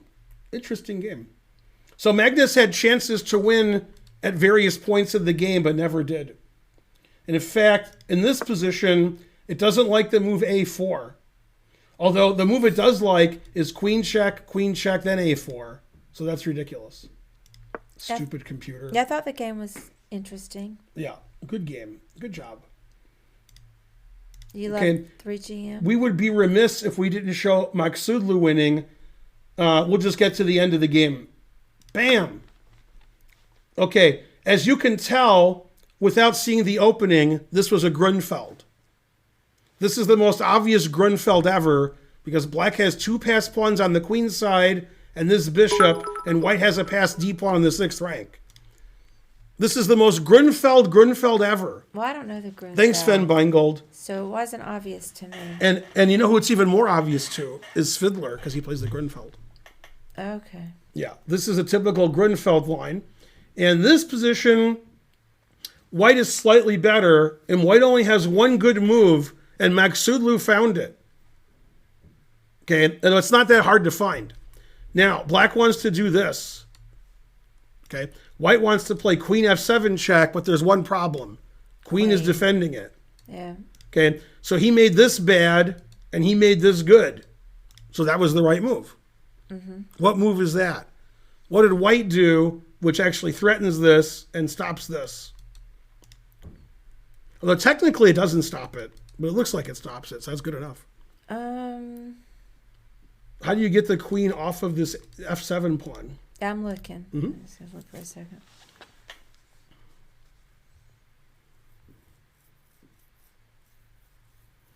Okay, I'll go there.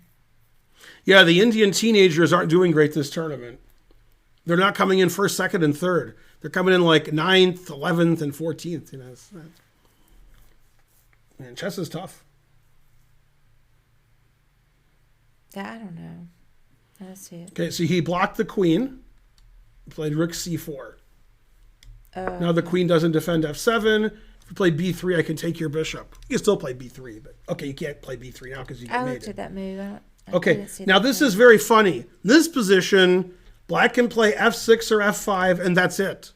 There's no other move. Otherwise, this is just completely winning. And he played the wrong one, but he did follow my rule, so I'll give him a break. The correct move is f6. And after f6, the engine says knight e4, then f5. And then it says white's better, but not winning. Instead, he played f5 right away, never play f5.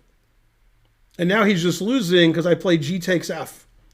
Iragasi probably knows never to play f6. He didn't even consider it.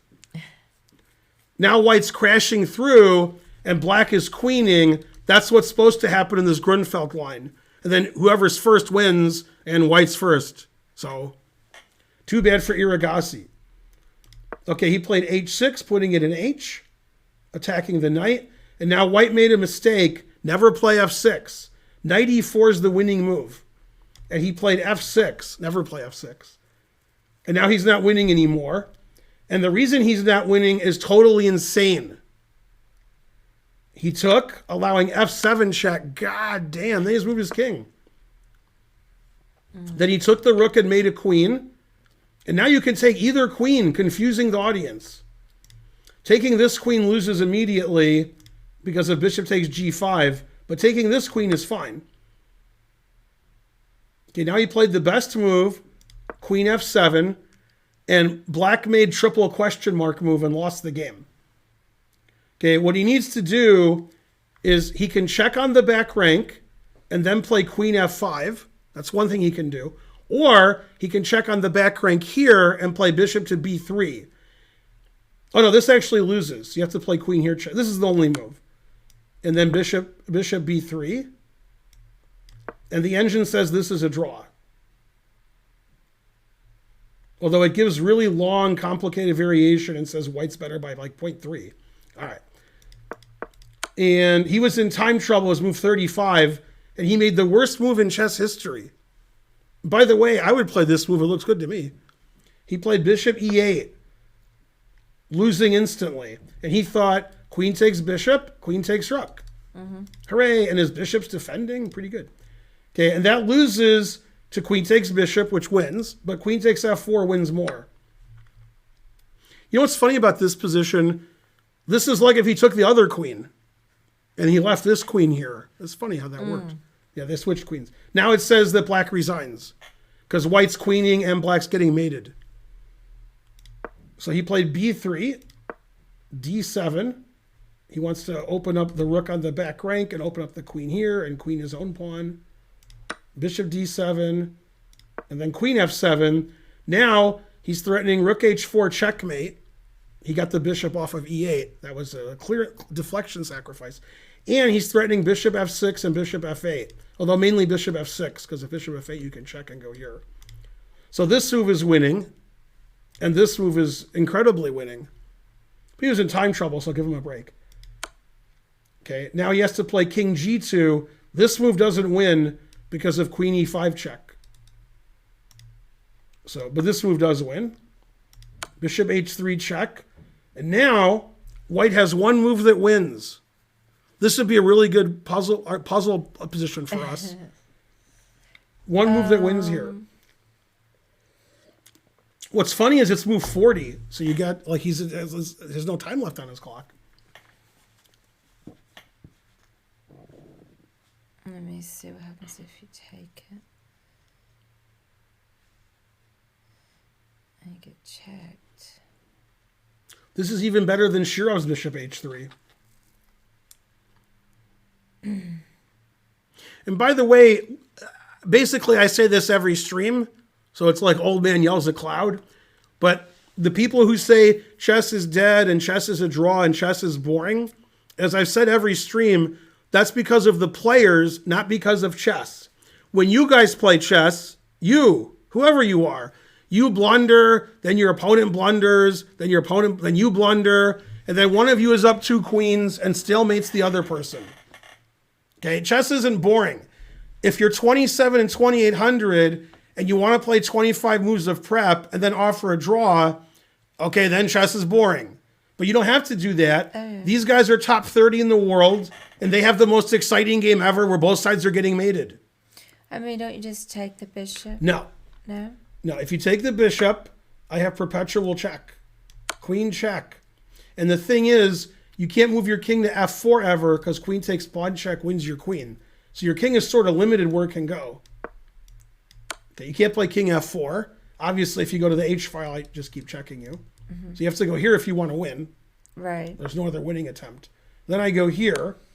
Now if you want to win, you have to go here or here. There's no other winning attempt. And now I can play b2. God damn. And this is actually a draw. Not only is it a draw, bishop f8 is the only drawing move. Bishop f6 is actually better for black. The reason this is a draw is I'm checking you forever. If you let me check you on h6, I'm defending mate, and then I can queen. Mm-hmm. But this is a draw, then it says perpetual check. Okay, so instead, he played the only winning move, king h2. And the reason this is winning is when the queen was on the h file, if you remember that, there was no rook h4 mate because the queen was defending the rook, and then we could queen. But now, if you play queen e5 check, now the queen's not on the h file, so you have to stop rook h4 mate. Also, you're down a rook. Also, you have no checks. You can't check here or here because I take it. If you check here, rook h4 pins your queen. You can't check here, can't check here, can't check here. Amazing. Okay. You can't check anywhere. I thought that there were checks, but there aren't. There's a million checks, but they're all defended. Right. He was lucky. I know. So he checked here. Now this pawn's dangerous, so he got behind the pawn. But he's down a rook, so man, the truth hurts. Okay, and then he resigned here.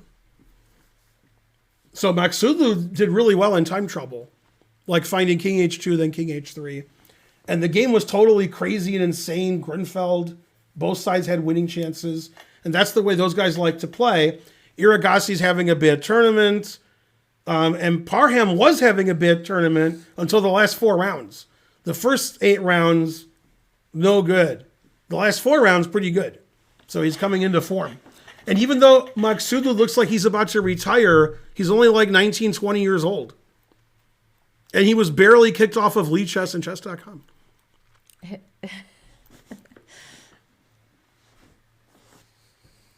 Go HelloFresh. It's still there. Somebody typed HelloFresh. Mm-hmm. Yeah, I guess we have to take all that down. Mm-hmm. Yeah, it's been at least a month now. Mm-hmm. Hi from Portugal. Forgot about it. Portugal, why aren't you asleep? What? I want to go to Portugal with Karen, but Karen wants to stay home. Darn. I mean, I'm not against going. It's, we're just busy. I want to go Portugal, Spain, Morocco, and then be exhausted at all times and have no energy. But I still want to do it. Portugal, only 1:30 a.m. Only. What? Mm-hmm. Hi from Tunisia. Hello from Hungary. Now, Hungary, it's late. I was in Budapest before you were born. I was in Buda and Pest. Mm-hmm. Karen wants to go dancing once in a while. She does? I'm not a big dancer. I'll dance. I'm not the best dancer. Pronouncing Budapest right. Damn. Sorry about that. I usually pronounce things the American way, but occasionally I mess up. Like normally I would say Scheveningen, but occasionally I say Scheveningen. Sorry about that. The Dutch are like, that's the best that Americans ever pronounced it. Pretty late in Romania, too. Is that where you are? Are you from STL, Ben? I am not. I can't help it, but when I hear about Romania, I don't know much about Romania, but I know that Andrew Tate's in jail there. What's the only city in Romania you've heard of? There's only one. The only what? City. Oh, city. You've heard of one city. That's it. Even if you can't remember it, when I tell you, you'll be like, oh, yeah, I've heard of that. I can't think right now. Okay, I'll give you a hint. It sounds like Budapest.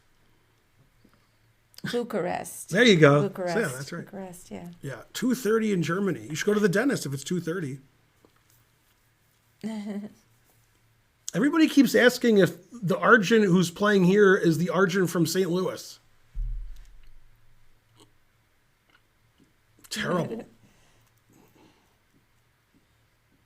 Why he put a little kappa? Bill Clinton arrived at Bucharest and said, hello, Budapest. He would do that. Then he said he was a Berliner.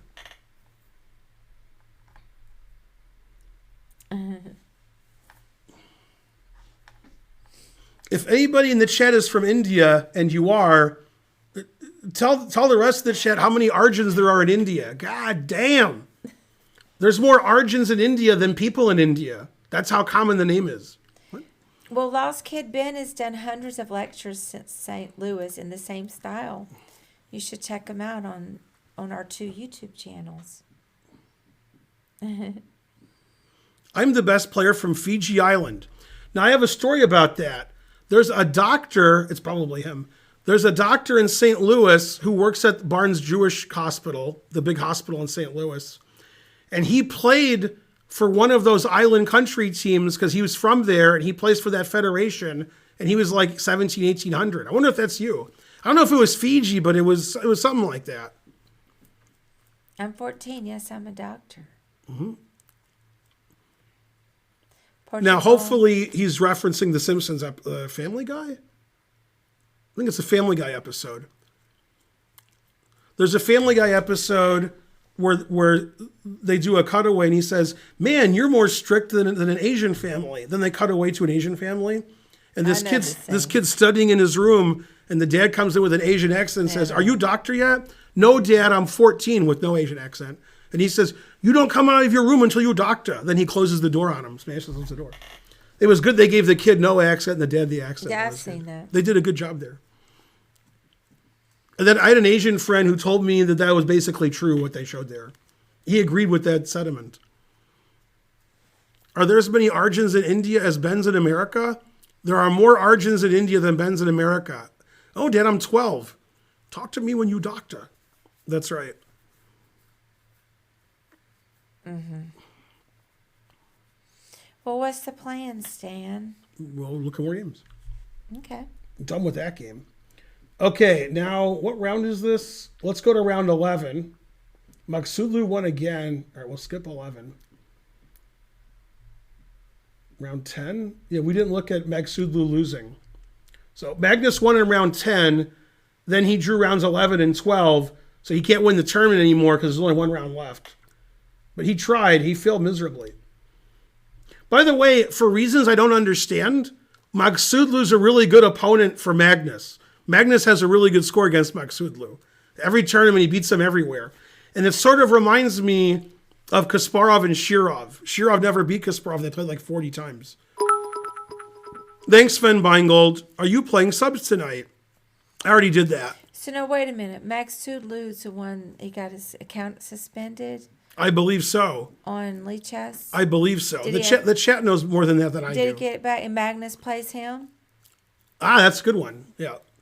He's Yeah, not we afraid to already play it. talked about that. Yeah, and I'm bringing it up again. Yeah, I don't know if he got banned on Lead Chess and Chess.com, but he got banned on at least one of them. Let's see what the chat has to say. The chat's pretty good at knowing who gets banned on what channels. Yeah, that's the one thing they're good at. Come on, chat. We're counting on you. There's 4,400 of you. Tell us Magsudlu stories of being banned. Yeah, because you pointed out that it was okay because Magnus. Thanks, Sven Sven Beingold. So that's why he doesn't care. Sven Beingold delivering. Craft single scare cried. Nobody in the chat has any knowledge of anybody getting banned on any site. Damn. That's fine. He plays him because at least he wins against him. That's true. Yeah, He does so beat it's Magsudlu fine. a lot. Okay, so Magnus played QGD, and then they played an exchange variation, which is very common at the top level. Okay, now Magnus did something I'm not aware of. So it's either secret illegal prep or I'm behind the times. Either one's possible. I don't play CD myself, so I'm not familiar. He played H6, which seems unusually timed, but now he played a very strange move. And Magsudlu thought a long time and played another strange move. So it was he battle of strange moves. He played Bishop G4. That's a move I'm not familiar with. And if I was white, I would definitely play Queen B3, and then Magnus would sacrifice his pawn, and then I wouldn't take it, and then I would lose eventually. But Magsudlu played a very strange move. I would say stranger than Bishop G4, if that's possible. He played Queen A4 check. That's a weird move. Okay, and Magnus played C6, which he wants to play anyway. Then they started playing normal. Queen doesn't really belong on A4, but all right. And it's weird to play Bishop G4 and H6, because when your pawn's on H7 and you play Bishop G4, typically you want to move your bishop around and trade the white squared bishops. With your pawn on H6, you don't really want to do that because you don't want to play FG, you want to play HG. Yeah, because the pawns will be weird. Yeah. But he played Bishop H5 anyway, so Magnus was in a fighting mood. He wants to get an unusual position and beat his opponent with the black pieces, which is why he likes playing Magsudlu.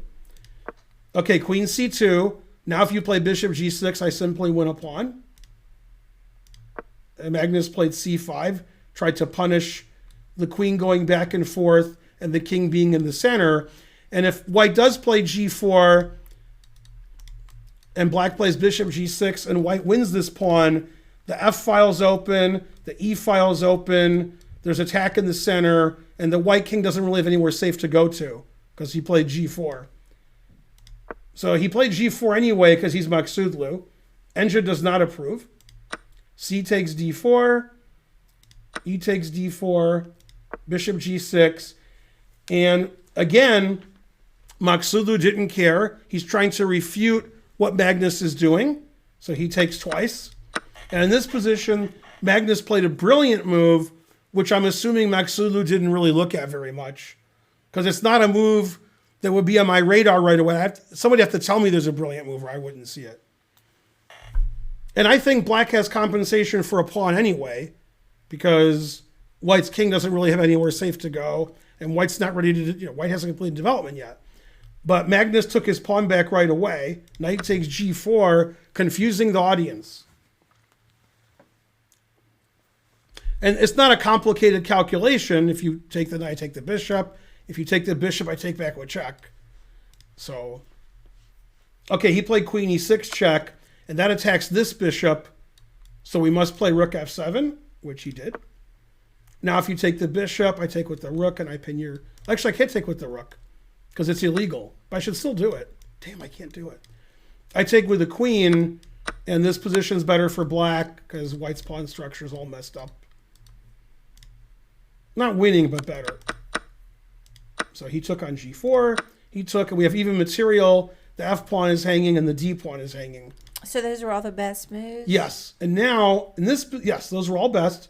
He once again played the best move, Knight F3, attacking the bishop and stopping bishop f2, and the rook is pinned, so you can't take the knight. And the engine says this is equal. Queen f6, the best move. And this should be a drawn ending, but as we all know, Magnus likes to win drawn endings. He loves it. Knight takes, knight c6. Rook d1 is the best, defending d4. Rook e8 check. And knight e3 is a little mistake. He should play king f1. Always play king f1. I don't know why he wants his knight here pinned. That seems like a bad decision. Then rook e4, threatening all of his pawns. Still a drawn position. d5. Knight b4. And in this position would be a good time for white to get his knight out of the pin and play something like king f1 or castles. But Magsudlu plays for the win. d6. Engine doesn't like that. Knight check. Knight takes e3. And rook takes g4. So materials equal. Black's threatening rook g2 check, winning the queen side. The bishop's attacking this pawn. I have two passed pawns. You have two passed pawns. The engine prefers black because the bishop is usually better than the knight in these open situations. But if two engines were playing, probably would be a draw. Thanks, Bowler, for gifting a sub. You're the best. Okay, he played rook d5, which is fine. Rook d7 is good. And now he made a move the engine doesn't like. He played rook to f1. Now, what I'm interested in, because I'm interested in stuff, is after rook d5, what was he going to do against this? I assume king d3, rook takes b2. Then the point of rook d5 is he can play e4, e5, or he can play d7. He can play rook c1 and get his rook active. And even though white's down a pawn here, the engine prefers white because white's rooks are active. This passed pawn's coming here. This pawn's on the 6th. And these pawns haven't moved yet. So the engine actually likes white here. So rook d5 was a really nice move. Rook d7, you can't play e4 because it's hanging. This pawn's weak. Rook f1, engine doesn't like rook f1. Bishop takes b2. Now he makes a move I don't understand. I'm trying to understand it. Okay, I give up. He plays the move rook d3. I don't know why. Okay, I don't know what that was all about. Then he played rook back to d5. That's not so good. Okay, so now he's just down a pawn, and his pawns aren't dangerous in the center. So Magnus is now winning. Ooh, that's a nice tactic. Look at that tactic. Bam! See the rooks doing this and this. So we have to take everything. And Magnus is up 2 pawns. Magnus is like, take my bishop and go into the losing rook and pawn ending. If you play king e6 to keep your pawn, the knight c5 check wins your rook. Mm-hmm. No. And if king e7, the knight here attacks the rook and the pawn. So he does this to stop knight c5.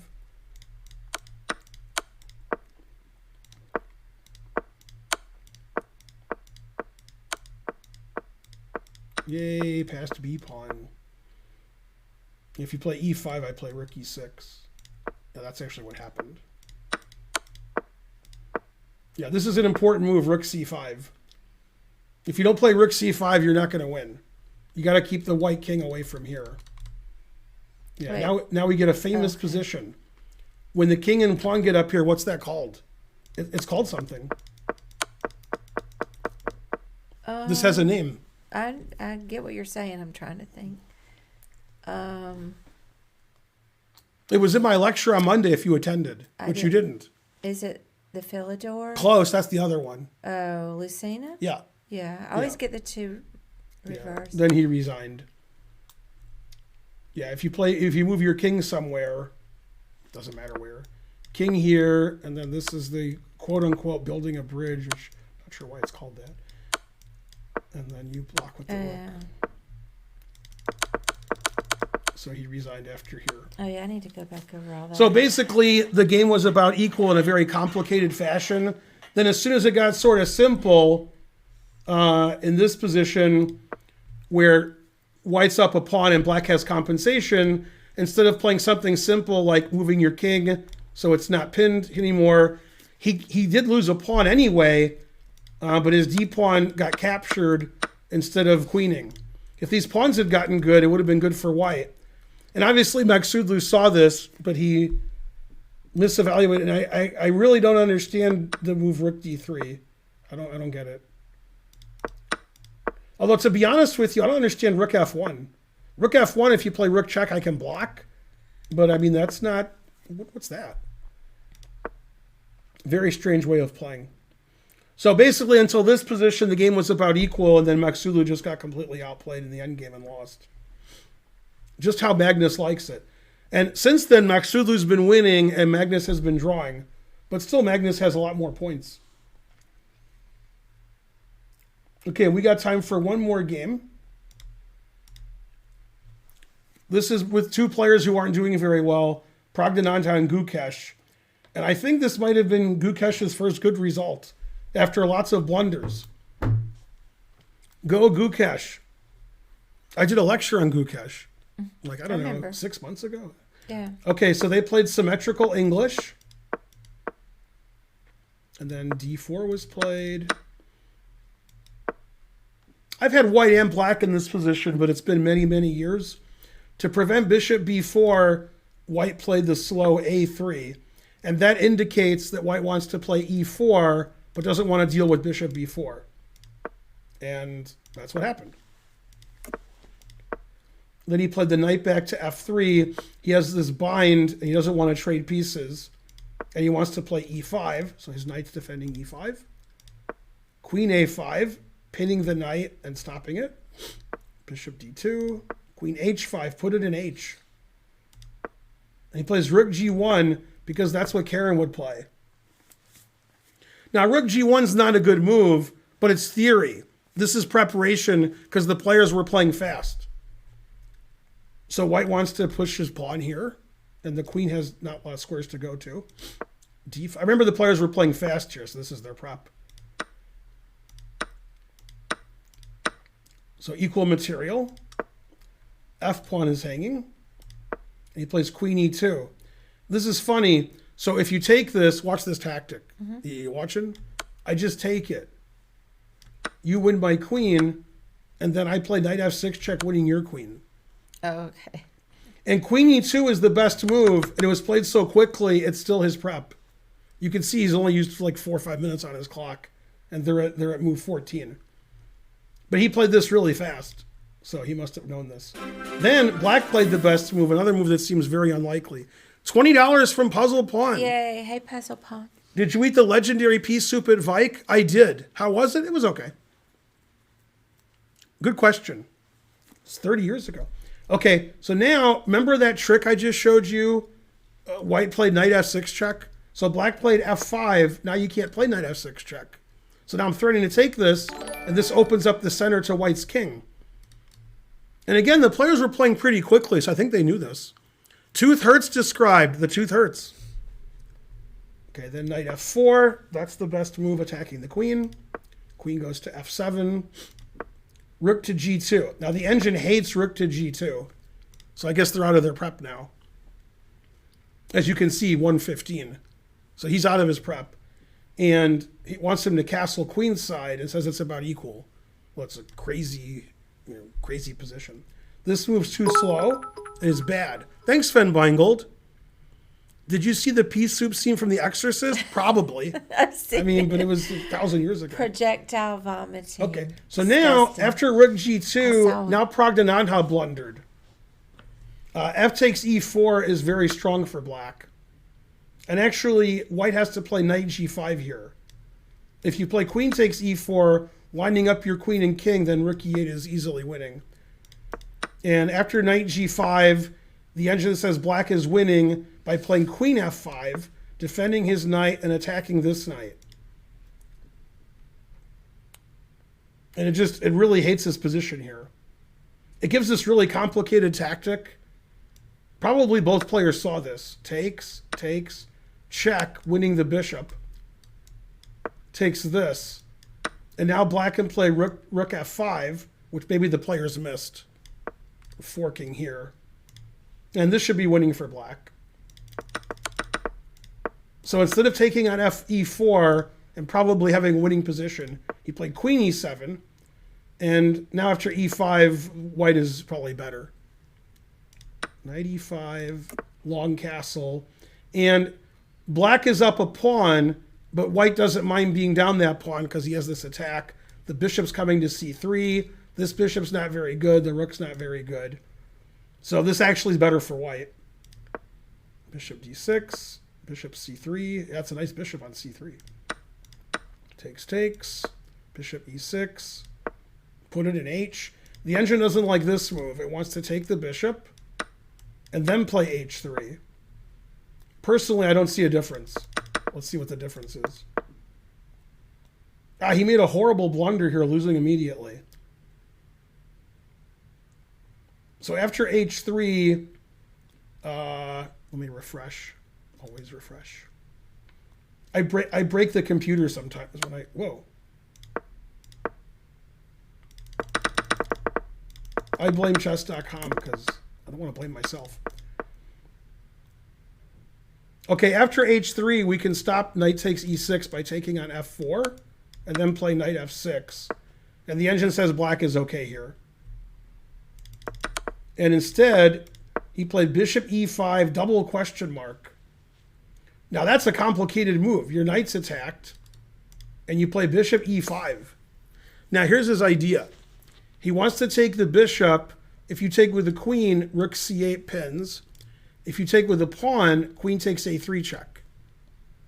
So he thought, you can't take my knight because I'll take your bishop on c3 and you can't really take back. And if you take this, then I'll take back attacking your queen. Again, the problem with all of that is after knight takes e6, which is correct, if you take with the queen, you can't play queen takes a3 check anymore in that variation I was showing you after bishop takes, pawn takes. So after knight takes, white is now winning. And then he takes, then takes with the pawn. And when the queen was on e7, queen takes a3 was good. All right. Now white's just up a piece. So bad calculation for Praggnanandhaa. And he played down a piece for a long time. Because, you know, it's complicated, I guess. He's down a piece, though. Check. He checked him a couple times. That's pretty good.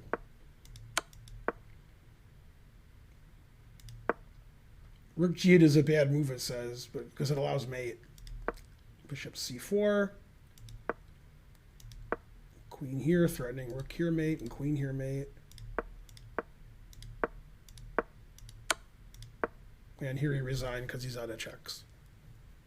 But he probably should have resigned like 30 moves ago. So basically, there was a lot of tactics between moves 15 and 20. And for reasons I don't understand, Praggnanandhaa didn't see them very well. He missed something that was really good for him, and he blundered with bishop e5, allowing knight e6 winning. So very un-Praggnanandhaa-like. But again, chess isn't a draw. Chess is complicated. And Gukesh was having a bad tournament, and you would think Praggnanandhaa really tried to win with black to punish the guys at the bottom, but he didn't play a good game. And Praggnanandhaa, the first 7-8 rounds was doing great, then it just turned around. The last 4 rounds have been bad for him. The truth hurts. It's cold down here. Is it? I had coffee and long sleeve shirt. I was okay. How much ELO do you have in Bullet? I don't know. How much do you have? 4,500 viewers. What else?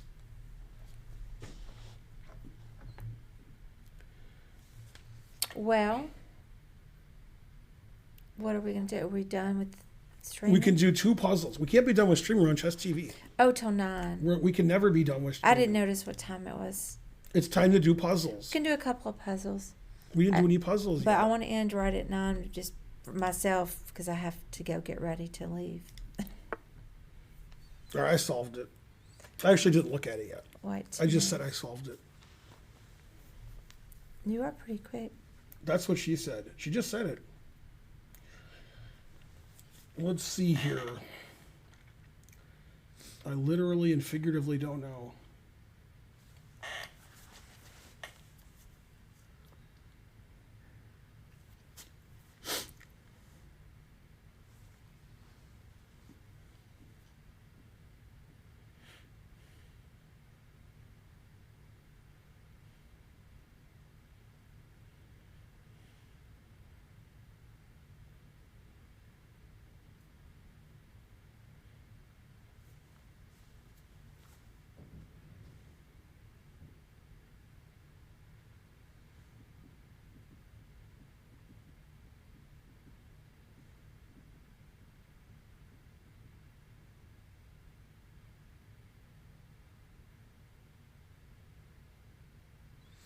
I mean, I thought I understood it. Yeah, okay. But I don't know. I thought it was Queen H8. It is. Okay, I thought you were still looking then Queen G7. It is. And then you just win the Queen. Well, not queen. Oh, I didn't even notice that part of it. Yeah, that's even material. That was pretty important. Mm-hmm. Darn. Well, I was right on the first part. Yeah, I didn't even notice the queening. Yeah. All right, well, I still think I can do it. Yeah, this is still right.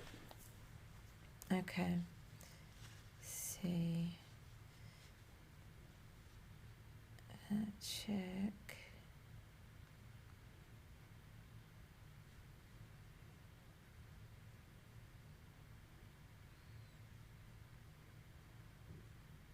And then you have to go up there.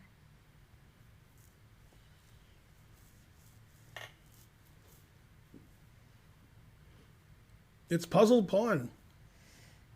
Check. Yeah, chessable course is D4 for beginners and novice players. It'll be out in June or July, depending on how fast I am. Wait, why does Fearless have the right answer? You feeling okay, Fearless? And then check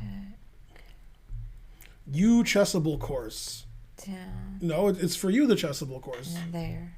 I mean, I'm writing it. Why would I want, come on. Okay, so Queen H7. No, Oh, taking the queen was right.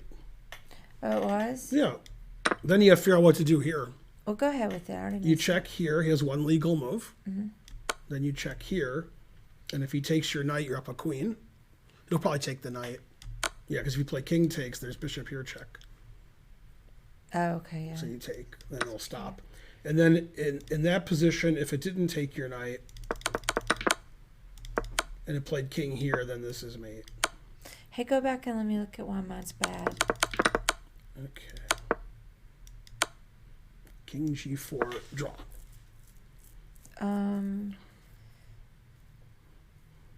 What did I think was? Yes, I thought it was Queen G6. It says this draws and this draws. Oh, I didn't think about going to King F3. Yeah, this also draw. Well, I thought in my brain, which was wrong. Yeah, this would be mate if it wasn't for bishop takes queen. Yeah, This would be mate. I had him going to King H4, King H4. and that could bring the knight in. Well, Then you're winning. Yeah. But I just couldn't. I just didn't calculate. Okay, I see now. Yep. Yeah, Ben's gonna have a chessbook course hopefully soon. But not too soon. Few months because you have to write them and video them. It'll be out when it's out. I'm guessing June or July. Got to guess something. Yay! It takes months to write, so I don't know if it's 6 months, 5 months, or 4 months. But it's one of them. Make it. I'm gonna make it good. terrible. It'll be horrible. Nobody will want it. No. But Puzzle Pawn will still buy it. Maybe next time, Bowler. We're about to end the stream. May I share a cool puzzle? Yes. You want to do it now? Yeah. He's got, Okay. he's All got 2 right. Go minutes. ahead. We still have a couple minutes. If you've got it ready. Well, it's Bowler, so obviously it's good. Yeah, he's too slow.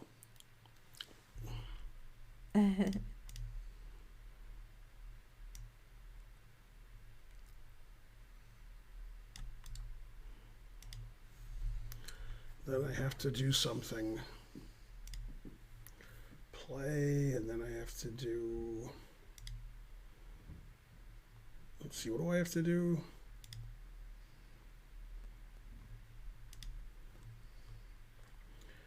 I gotta do more stuff.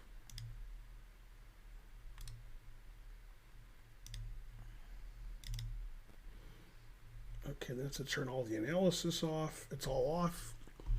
Then I have to fix this. Do I have to fix it or it's fixed? Oh no, it looks good. I don't have to fix it. Well, good. Okay, whose turn is it? What's the question here?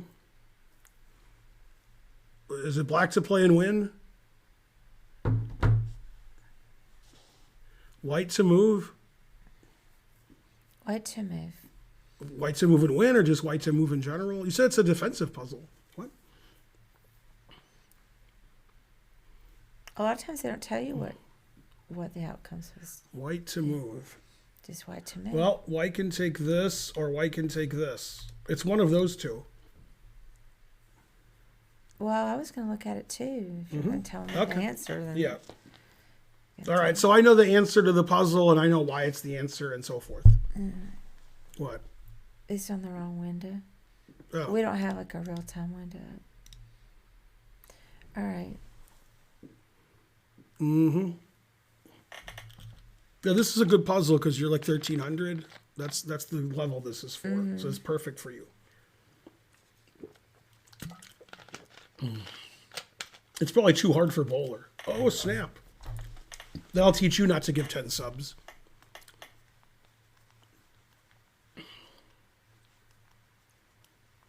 Let's see. I was just looking at Bishop G6. Right.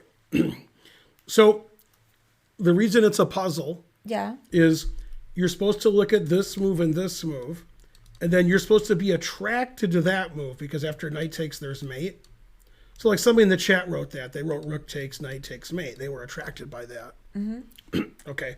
And this loses for a funny reason. That's why Bowler's showing it. Oh, well, let me and look then at this that. move is correct. Your answer is Right, correct. I know. Right. So why does this lose? Yeah, let me look at that for just a moment.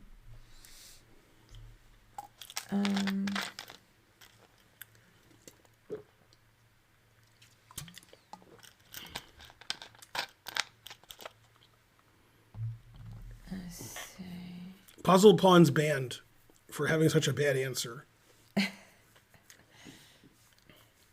Although he did give subs and he gave $20, so I'll give him a break. And he will buy my Chessable course. He better. D4 for beginners. That's you. Well, wait a minute. Thaddeus writing in another language. I like it. What's that, Spanish?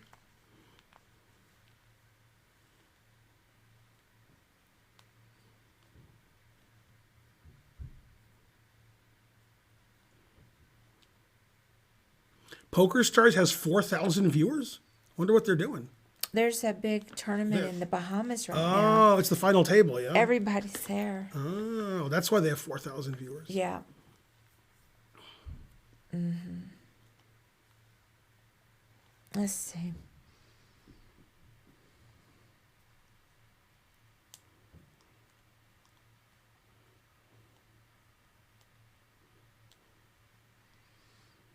That doesn't work. I don't know. Okay, so after rook takes, black wins with the following. Are you sitting down? Yeah, see, I could have Thanks, gotten Finn this. Beingold. I could have gotten this wrong if I didn't. I just, my idea worked. I will buy your Chessable course for 10 random subs. What? What does that mean? But, we'll but let thanks. you know. We'll let you know when it's I don't know what that means, but thanks. For 10 random subs. I don't know what it, what? Oh, you'll donate. You'll donate 10 random. How does that get you a Chessable course? What? You're confusing me with the business end of the Chessable course. No, that's not what he's saying. I think he wants me to give him the Chessable course and he'll give me 10 subs. Oh, I see. Right. Oh, maybe you do. Yeah, we don't have control over that. You're banned. Yeah, we don't have control over that part of it. I'll gift it to 10 subs.